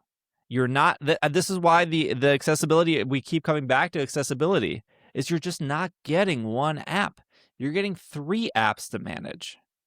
And how is that accessible? Yeah. It's like the opposite of the iPhone. When they presented it, they're like, this isn't 3 things. It's one thing. One. This isn't one app. You're getting 3 apps. Ultimately, you are getting, like, there's no way around it. Yeah. Yeah. All right.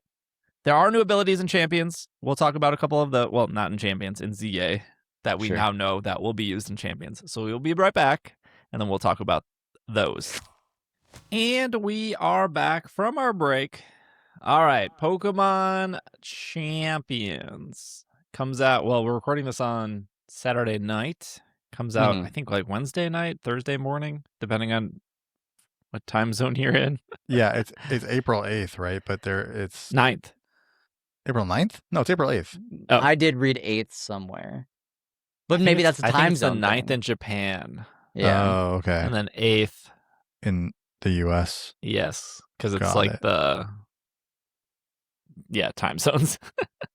Time zones. I guess it makes sense for a game that is you need to be essentially you're playing against other people. Like right off the bat. That's true. Is that we all get it at the same time, or like it, it's not like it's dropping local time everywhere. Do we think the you mean the whole server thing is going to crash right away? I mean, it wouldn't be a game release, an online game release, if there weren't some server issues. If there's not server issues, that'd be a little bit more worrying to like, how many people are playing this game? Oh, that's true. Yeah, that's true as well. Yeah, I don't know. Or maybe they just are really good at controlling their servers, and I'll be optimistic about it. If there are no server issues, it's because they're doing a great job behind the scenes. There you go. That's a good way to think about it. Do we have a time that is dropping? Have we figured it out? I don't think there was an exact time. Okay. Sometime during the day. Sometime. Okay, let's talk about the mega abilities that we know. Yes. Which is Dragonite will have multi-scale. Meganium will have a new ability called Mega Soul. Feraligatr will have a new ability called Dragonize. Frostlass will have Snow Warning. Emboar will have Mold Breaker. Chestnut will have Bulletproof. Delphox will have Levitate. And Mega Greninja will have Protean. I never know how to say that word. I always say Protean.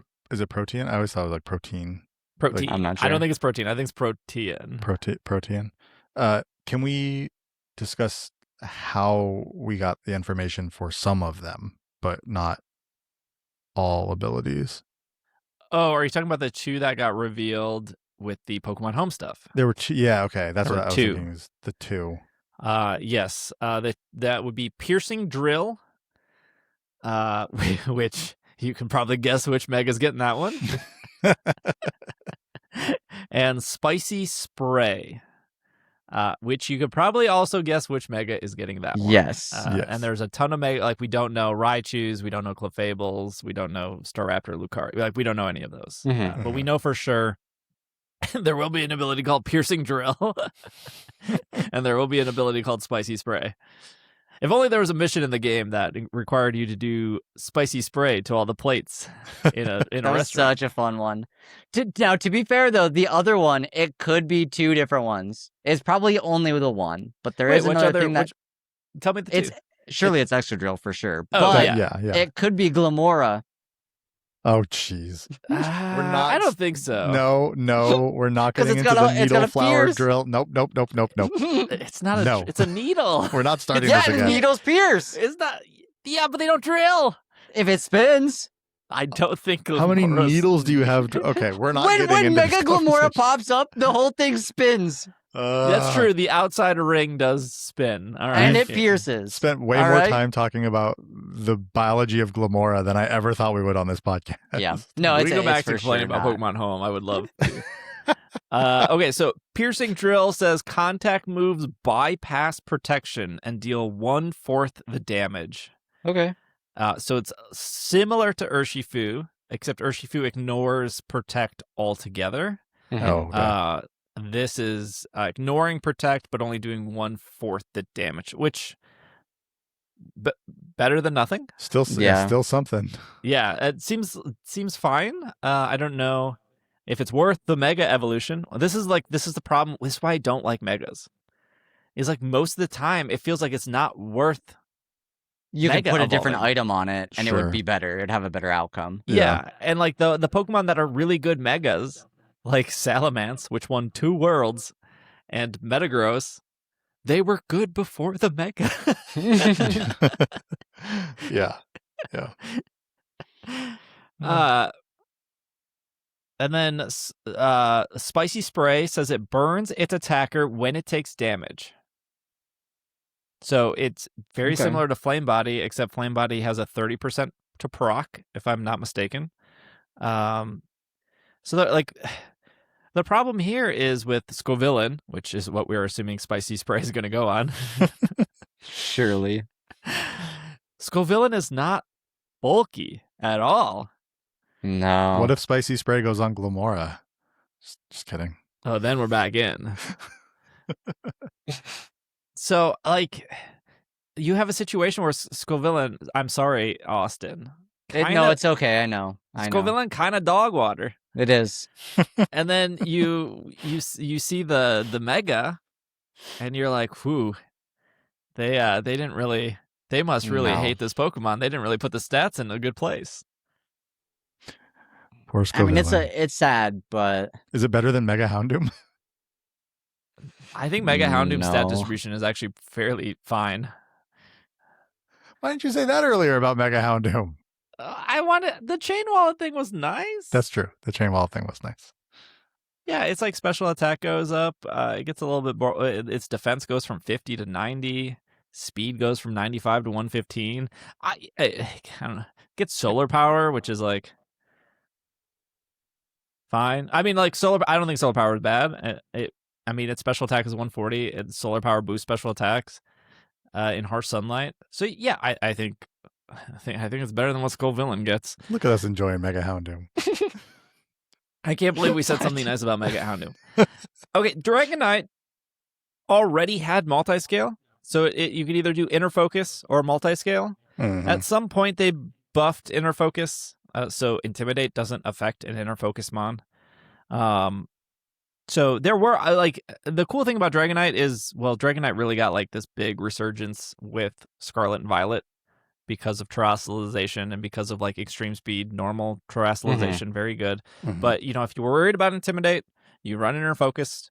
If you wanted to be bulkier, you could run multi-scale. Now I think your only option is you run inner focus, and then you mega evolve to have multi-scale. I think that's like the Right. only solution here. Right. So you don't get hit by that Intimidate, and you mega evolve, and now you're protected when you take that first hit. Mm-hmm.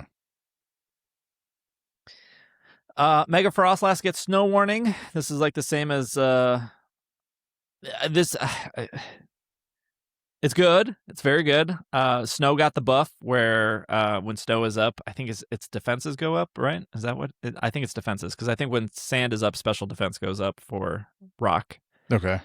So you set snow when you mega evolve. That means your blizzards are 100% accurate. Frostlass is very quick. Its other snow warning Pokemon are what, like Ninetales, I was gonna say Ninetales, Ninetales, and yeah. Abomasnow, and Abomasnow ain't outspeeding anything. So Alola Ninetales is quick though, yeah. I think it's 100. Okay. And I think Frostlass is a little bit faster than that. So you're getting a fast Veil as well, which is good. I think this is probably like the best one.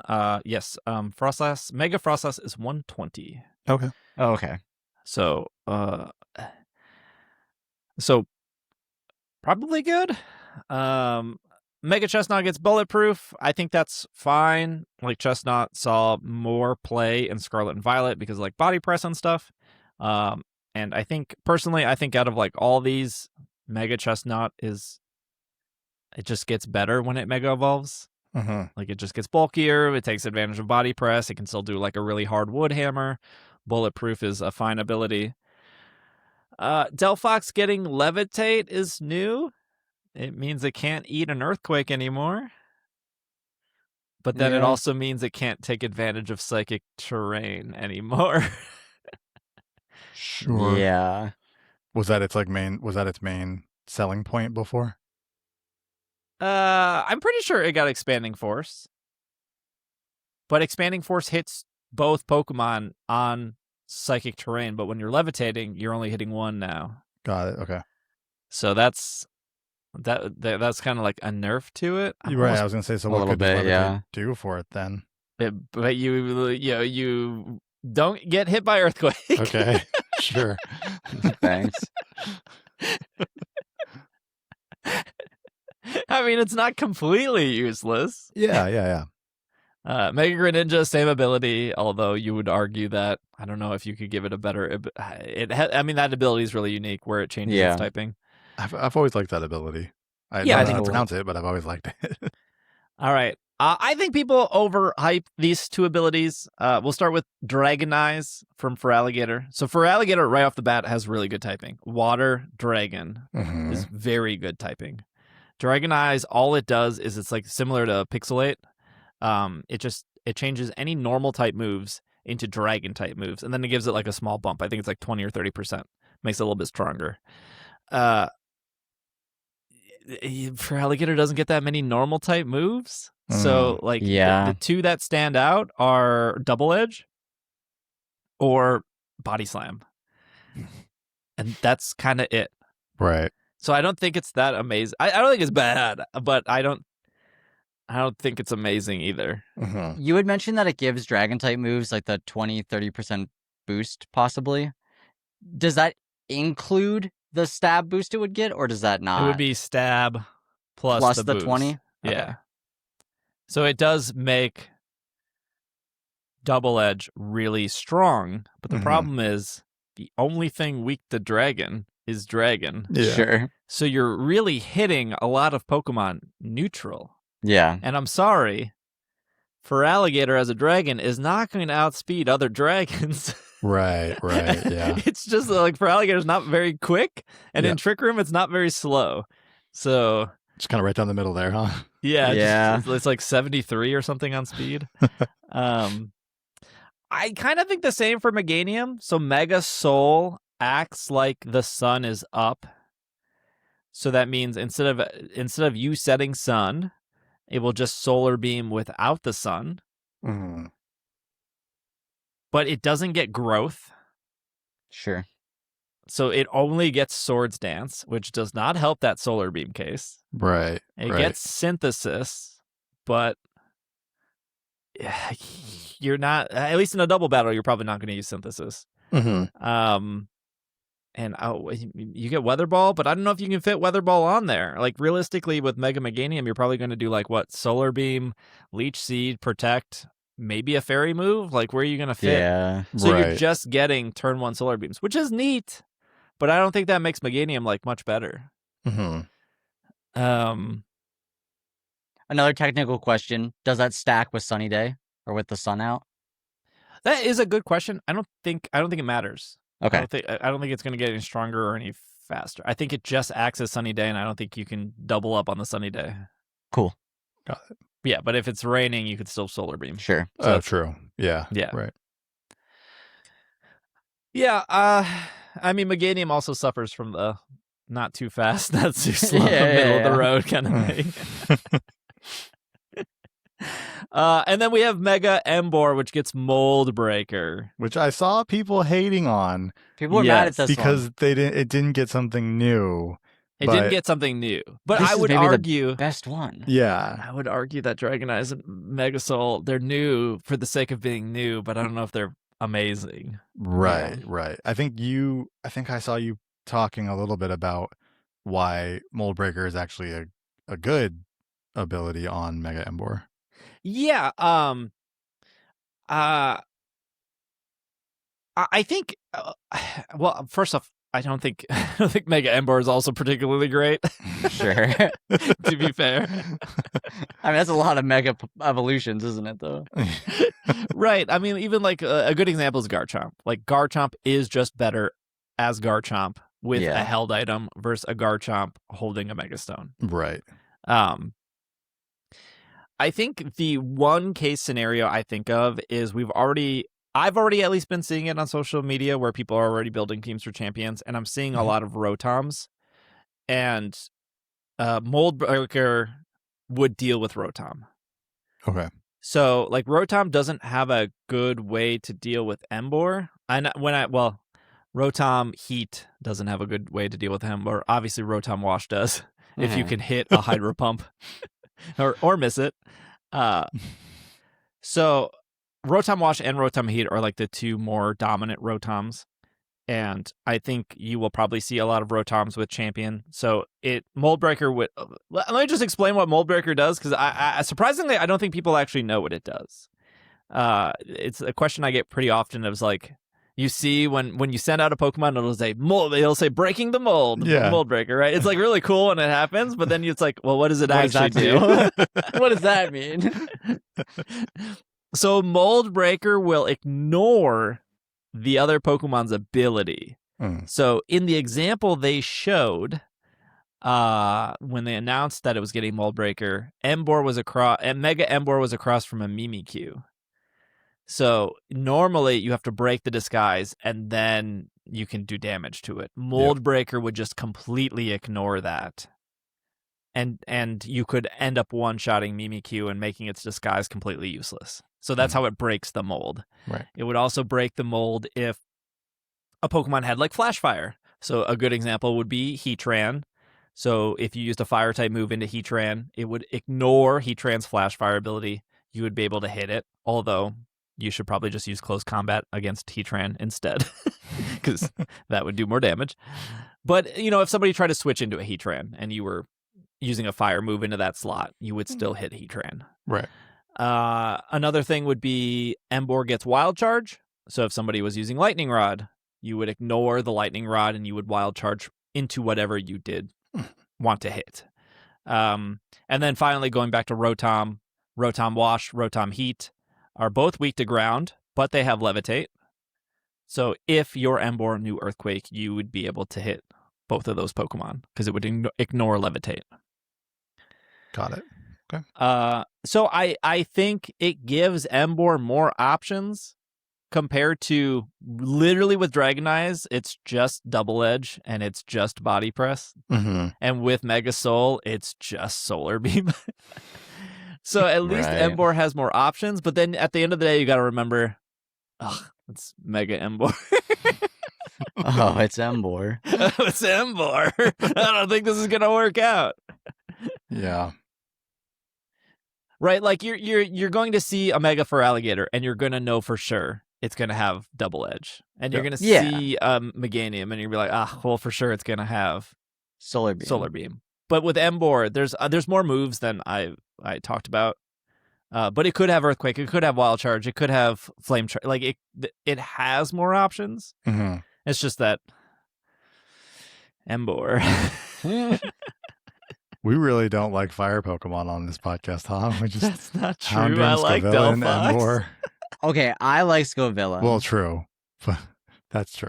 That's true. Oh, speaking of it's fire Simisear. Pokemon. Good Yeah, fire type. Was Semisear allowed in Champions? I didn't see it on the list. It probably is. I don't know. Speaking of fire Pokemon, there is a screenshot in the Switch version of Champions that shows Cast Form, which Cast Form is not in Scarlet and Violet, and Cast Form is not in Sword and Shield. So this is one. Also, not in Pokopia. Also, yes, True. not in Pokopia. So we now have one Pokemon that's not in the last two Pokemon games. Is Cast Form in Legends Arceus or? It has to. It It is in some game. Arceus. Or no, It's I know. It's in a game on Switch. It has to be in a game on Switch. Sword and Shield. No, I think Cast Form is in Sword and Shield. I think Cast Form's Yeah. only not in Scarlet and Violet and ZA, the two recent games. Okay. No, Okay. Is it in? Are we sure? Yes. in Arceus? I don't remember it being in Sword and Shield though. I don't remember catching. I don't remember catching. Cast Look, Form. those games were. Let me check my Pokemon Home real quick. Wait about 10 minutes for me to load this app. Is Cast Form Anyways. in BDSP? Yeah, all everything up to all the first four Yeah. generations are in BDSP. Of yeah. course, right? Okay. Yeah. That's He's- the game that it's in then on the Switch. He's but definitely in nothing else. BDSP. Yeah, because yeah. Yeah. Okay. Anyways, Cast Form is not important. Well, I mean, there's your Cast It Form is. news. It is in what? Sword and Shield? It is important. Oh, okay.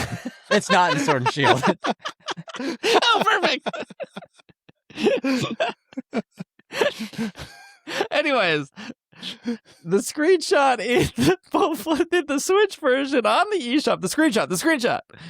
The lid, Patrick. The lid. The screenshot shows Arcanine Yes. that you can recruit. It's Runerigus, Slowbro, Incineroar, Lycanroc, Basculegion, Arcanine, Garchomp, Castform. I don't know why you would ever pick Castform. Meowstic, and Tauros. Those are your 10 gotcha Pokemon you get presented. All right, those are your 10 Pokemon that happen, right? In this situation, everyone should be picking Incineroar if they don't have one. Mm-hmm.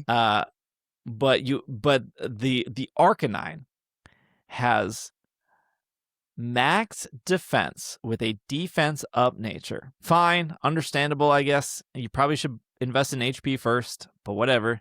It then has max special attack, which is like, that's fine too, because it's a mixed attacker. It can do both. It can do either or. But the moves they gave it were Flare Blitz, Crunch, Sunny Day, and Roar. They gave it max special attack and 2 physical moves. They didn't even give it the right ability. It has Justified. It should have you can make Justified work, but it intimidates the better ability. And at that point, you should just be picking Incineroar. When we're talking about accessibility for this video game, why are they purposely screwing over new players who would possibly recruit this? You either have to spend the VP to change its EVs, or you have to spend the VP to change its moves, because going into battle with max special attack, Flare Blitz, Arcanine is the worst thing you could do. Steve, there's a quote I would like to recite to you. Why is this a thing? Feed someone a fish, they'll eat for a day. Teach someone to fish, they will eat for a lifetime. They want to teach you, okay, we're giving you this Arcanine. We're not going to give it perfect stats. You got to learn to get those stats perfected for Arcanine. Oh my gosh.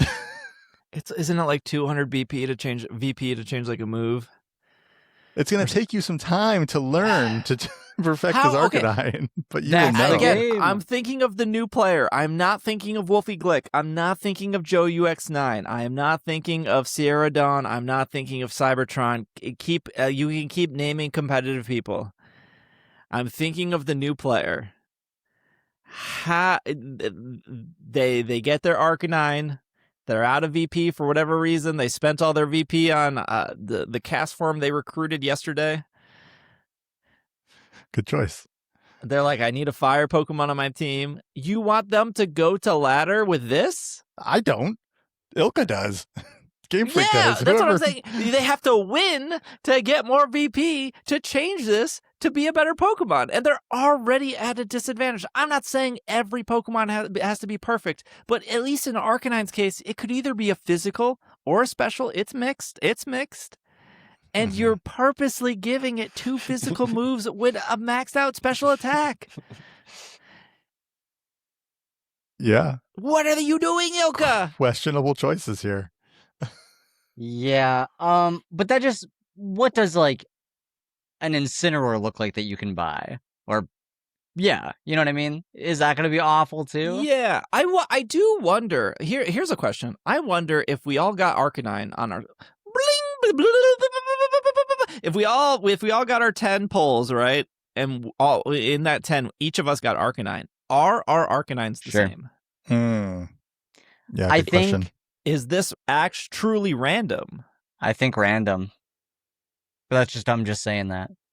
When you got any of your Pokemon that you recruited, let's just say you're Incineroar, because we all love Incineroar. There's a fire type we all love. True. How good was it to begin with? Could you have used it straight off the bat and no problem, or did you have to really go in and tweak things? I think it already had Intimidate. Okay. I did change all 4 moves. That's when I noticed it was missing Knockoff. And I'm sorry, does changing moves cost VP? Yeah. Okay. Changing moves, changing ability. I believe I changed everything. I think I with Incineroar, I think I did like 80 special defense, 100 in defense, then some in HP, and then I think I put like a little bit into attack. And this might be Yeah. digging too deep, but because you had virtually unlimited VP, or you had so Yes. much that it was pretty much that. Had you not had that, would whatever it came with to begin with been okay enough for you to say, I'll take this into battle? Or would you have been like, no, I need to get stuff on this to better the Pokemon? I'm just thinking, it wasn't optimal, obviously, but was it okay? I mean, I think like, let's say you're really limited on VP. I would. It's such a weird conversation. If you could only do stats or you could only do moves, I think the moves are more important than the stats. Sure. Because at least I could fake out and I could have a turn to buy something. At least I know I would probably survive and I could like hit a parting shot. And I could pivot properly. So it's always hard. It's hard in like that singular situation also, because I knew the person across from me was also getting random Pokemon and they were also like doing random stats. Sure. And so it wasn't like I was like trying to build for like specifically meta. I was just like making a bulky Incineroar that was going to last like 3 turns, 3 hits. Yeah.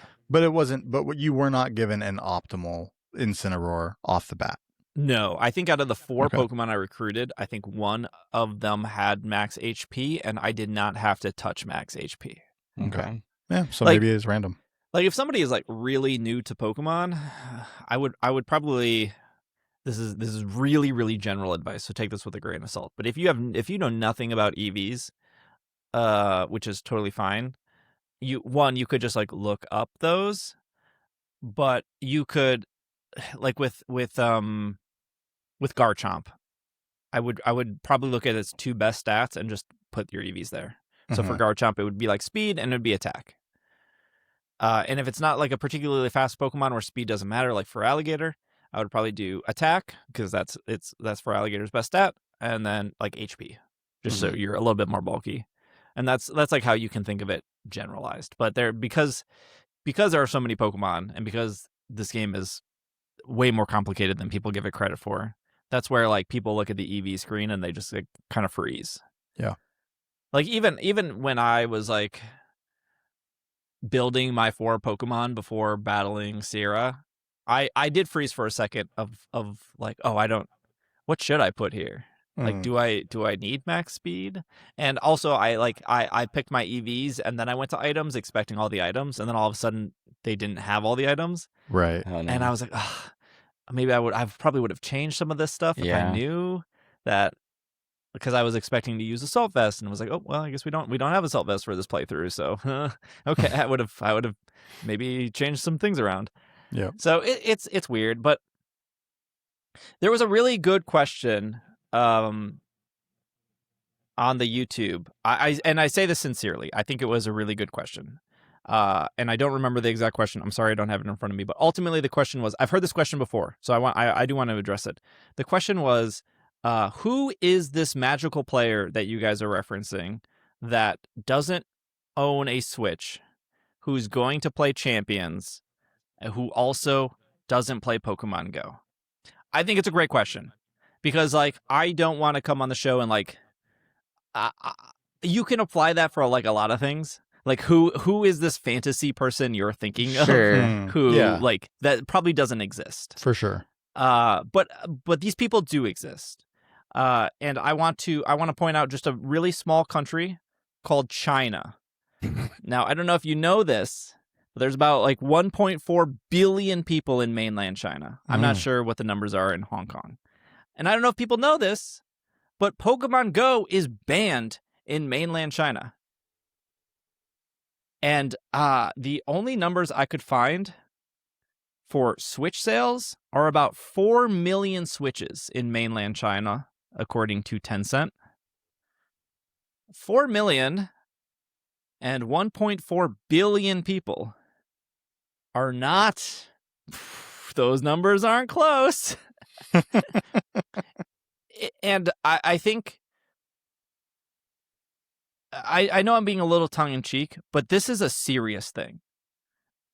Pokemon Go does not exist for those people because China does not allow... Like, Pokemon Go is allowed in Hong Kong, but because of the tracking services of Pokemon Go, it is not allowed in mainland China. The Switch is through Tencent, and I think they're actually, like, pulling that or something. I don't know. But literally one of the main reasons that Pokemon Unite exists is because of the Asian market, specifically China. That's why we say the Chinese version of Pokemon Unite. Because even if Unite doesn't work anymore in the United States or Europe or wherever, it's still relatively healthy in mainland China. Yeah. And if your goal in Pokemon Champions is to capture new players, then I am not making up a fantasy person on the last podcast. People in mainland China cannot play Pokemon Go, and there's only 4 million Switches out there, and there's over 1 billion people that may not be interested in a battle simulator. And so if your goal is to grow the competitive scene, there's a lot of people in Asia that would love to probably participate.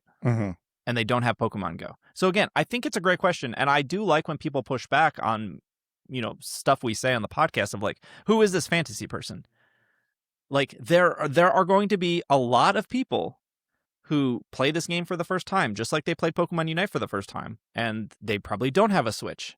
Or they do have a Switch, but they never finished Sword and Shield, and that was the only game they bought. Or they played Pokemon Go for a year, 7 years ago. And so they don't have a Landorus. They don't have a Tornadus. They don't have an Ogerpon. Ogerpon's not in Pokemon Go. But when she comes to Pokemon Go, they might not have her. Yeah. And we gave hard numbers last week when we talked when I talked to Joe separately, and I was like, Joe, I would love to get these numbers so I can talk about it on the podcast. And Joe got me the numbers. In the last 3 years, TCG has grown 300%. And VGC has only grown 30%. That means they're actively losing people. They're not gaining people fast enough. There's 1 billion people in China that don't play Pokemon Go that could possibly play this game. So I think it was a great question, but again, I'm not making up imaginary people. They exist. Yeah. Yeah, that's very true. I mean, to be fair, to bring it a little bit more closer to maybe us just being here in the U.S. or not even, I don't even know if the person I talked to was in the U.S., so scratch that. But just one of our audience members also reached out. Who is the person who doesn't have a Pokemon Go account or a Switch? So they're literally like, they're not just, the billion people in China that don't own a Switch and don't play Go. There are people there's at least one person in our audience who doesn't have, who is that person? So I think of the person who is a fan of Pokemon, but they are maybe older. They just don't have time to buy a Switch, play all the games. And they also don't really care about Pokemon Go. The mechanics are not similar to other Pokemon games, really. The battling is very, to the eye, very bare bones. And they see a new game come out that's like full of battles, full of Pokemon they recognize, and they're into it. That I could see them downloading it to give that a shot. Whether or not they stick with it, different story. But I think that is something that's going to happen. Yeah. And honestly, another person that may do this or that may download this game and want to play it is someone who wants to play it, is getting into it, but maybe doesn't want to put the time into what it might take to. Maybe they do have a Switch, and maybe they did lightly play Pokemon games on the Switch, but like not to the same extent that we play Pokemon games on the Switch, right?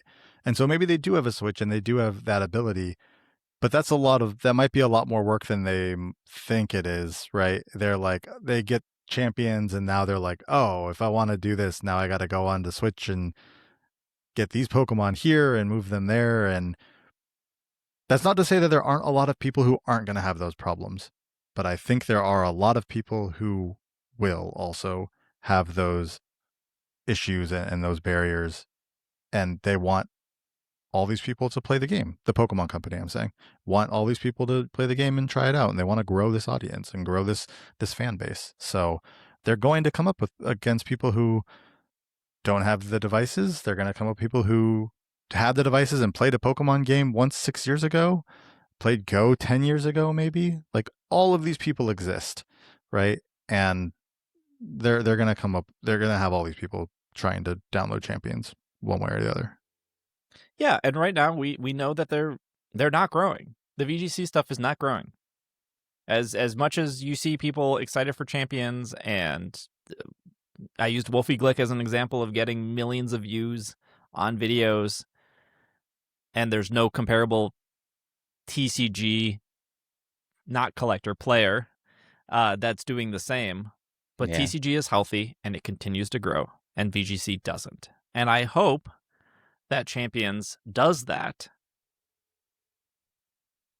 But if all the actual competitive people, the people who play on Showdown, the people who go to tournaments, if they're all saying, well, this is great, I just want them to take a step back and realize you're in a position where you've already had the tools and you don't have to play catch up. And if I'm coming to Champions and I don't have Scarlet and Violet, I don't have a Switch, I don't have Sword and Shield, and I haven't played Pokemon Go in a couple years, how actually accessible is this game going to be? Yeah. And if it's anything like TCG Pocket, you're going to run through all the tutorials.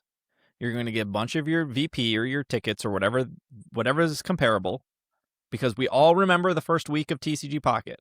We all got 1 million things of currency. Yeah. And at the end of the week, before Mythical Island came out, which wasn't the end of the week, but it was like a month later, we were like, oh, we can't open as many packs of Mythical Island as we could generic Apex because there's no more tutorials to do.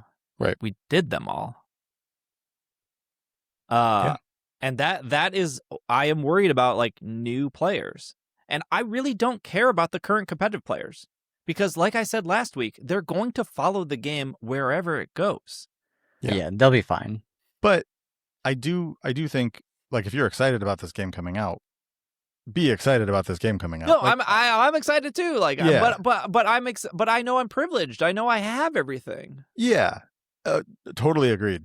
Most people aren't going to. Here's the thing, right? Most people are going to look at this as, how do I put this? Like, when I got Pokopia, to be fair, I wasn't worried about the people who didn't have a Switch 2 and weren't getting to play Pokopia, right? I want them to be able to play Pokopia. They can't because they don't have a Switch 2. I'm not worried about those people, while I do want them to be able to play the game. Yeah. A lot of people Yeah. downloading Champions who have all this stuff set up and are being able to build teams now and do all those things.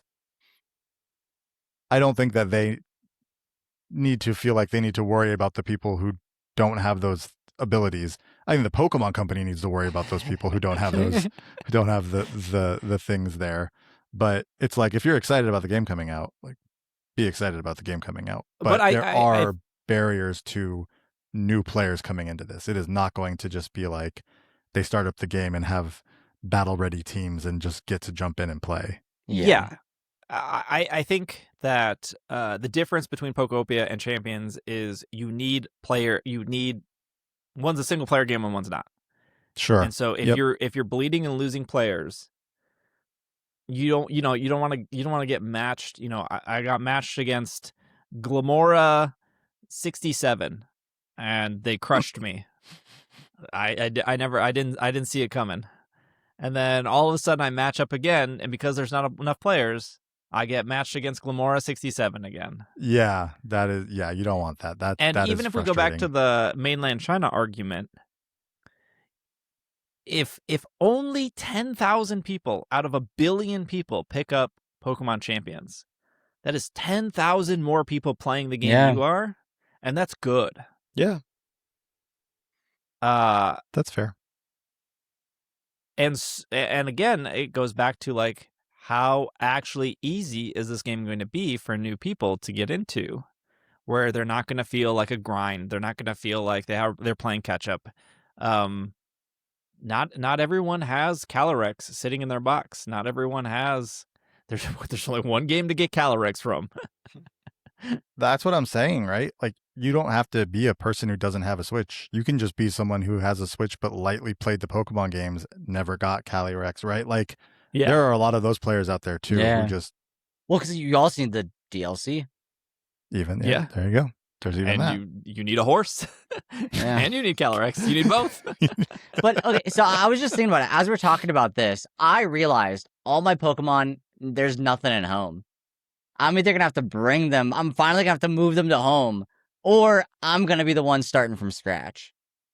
Do you? Yeah. Sorry, I forgot if we talked about this earlier. Do you pay Yeah. for home, Austin? Or- Yeah, of course I do. Oh, I've been. I think I've it been. is. I think since it first came out, I don't think I've ever stopped. So I don't you're think I've not ever even- stopped paying for it. You're So the that whole perfect home thing customer. earlier about There's- how it's at least storage didn't even apply to you. You're not even paying for the storage. I mean, Okay, to be fair, there is a lot that's in there, but everything that's in there was stuff that I had brought from Pokemon Bank. it's just okay. Yeah. Yeah, maybe I needed to clear out some box space and I just brought some stuff over. But Sure. it's not organized. It's not rare, most of it. So I'm sure some of it is, but It's not battle it's just ready. a bunch of It's just it's whatever just a was bunch of whatever. in bank. Okay. And so as somebody coming into Pokemon Champions with a bare minimum knowledge of competitive, no Pokemon at home, I am that player that's going to be starting from scratch to see if it is hard to do or not. Yeah, I mean, there will probably be a lot of YouTube videos or a lot of graphics with teams that you can use. Sure. That happens with every Pokemon game. Mhm. And if you don't have, again, if you've been playing competitive Pokemon for a while, you probably have the Ogerpon, the Urshifu, the Incineroar, the Ursaluna, the Pelipper, right? If you're a casual Pokemon player, you might be missing Ursaluna, you might be missing Rotom, Yeah. you might be missing Landorus. Mhm. And so when you see people's teams that will go up this week and next week and everything, it's not like you can just pull the gambling machine and then see that, like, oh, great, perfect, Pelipper's here. Mhm. Yeah. Because Yeah. maybe you don't get Pelipper. You got to wait till tomorrow. And again, people are going to say, well, just trade. Okay, that's fine. But that doesn't make Pokemon Champions more accessible. That was always the solution in older games of just like, if you don't have it, just trade. Hey, I don't have Calyrex. Cool, you can borrow mine. Give it back when you're done. Mhm. And maybe rental teams and stuff alleviates that. I don't know if we've had full. Maybe the YouTube chatters can, or Slack or Discord can say, I didn't see anywhere. I heard they changed the name of rental teams to something else. Yeah, I was gonna say we didn't talk about rental teams at all last week. But if you can get rental teams and you can still earn VP, that does alleviate a lot. Yeah. Okay, That so they to- never that announced rental teams then. There was something It that was- updated in the rule book. Oh, okay. For like an upcoming tournaments where, like, when you go to like an in-person tournament, you can't use a rental team. It has to be okay. Right. it has to be your team in a battle box. Yeah. And I want to say they updated the wording, which means the term rental team changed. Okay. Which does, but again, who I don't know what that is. Yeah, I don't know. I don't think they've been very clear about it. Yes. Play Pokemon's VGC handbook was updated today with the rules regarding champions. Rental teams are now known as replica teams. Interesting name change. Probably because you can rent Pokemon for a limited time. in Oh, because Champions. you're renting Yeah. a Pokemon for 7 days. That would make sense. Yeah, there you go. So they can't call it a rental team because Yeah. you're already renting Pokemon. They want to confuse that. Yeah. Good point. Yeah. Okay, that makes sense. All right, that makes sense. We'll see. Here, I'll say a nice thing about champions. One, I'm excited for it. Two, I think the character design looks great. Yeah. Agreed.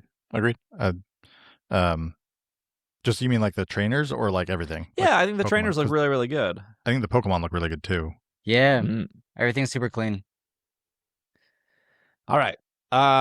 Thanks for making it to the end.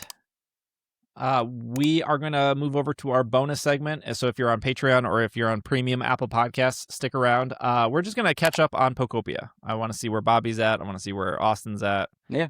So if you're still playing Pokopia, we're just going to gush about Pokopia for 15, 20 minutes after the credits. If you didn't make it, if you're not going to see us after the credits, appreciate you making it to the end. Means a lot. I hope you enjoyed the episode. Please, if you get Incineroar or Arcanine, pick Incineroar on Pokemon Champions. Unless you already have an Incineroar somewhere, then just use that, I guess.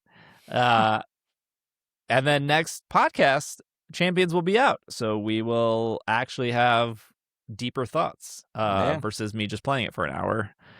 So thank you so much for making it to the end. Thank you, Austin. Thank you, Bobby. This has been another episode of the Pokemon Podcast, and we are super effective. Super stuck in ZA. I don't know what to do next. Oh, okay. You I have hit that so wall. many things I want to do. I don't know what to do. I feel that, I do feel that sometimes. So far, I've just continued to be building up Withered Wasteland. I'm adding stuff to it. I still have a bunch of things I want to do there. And I sort of planned out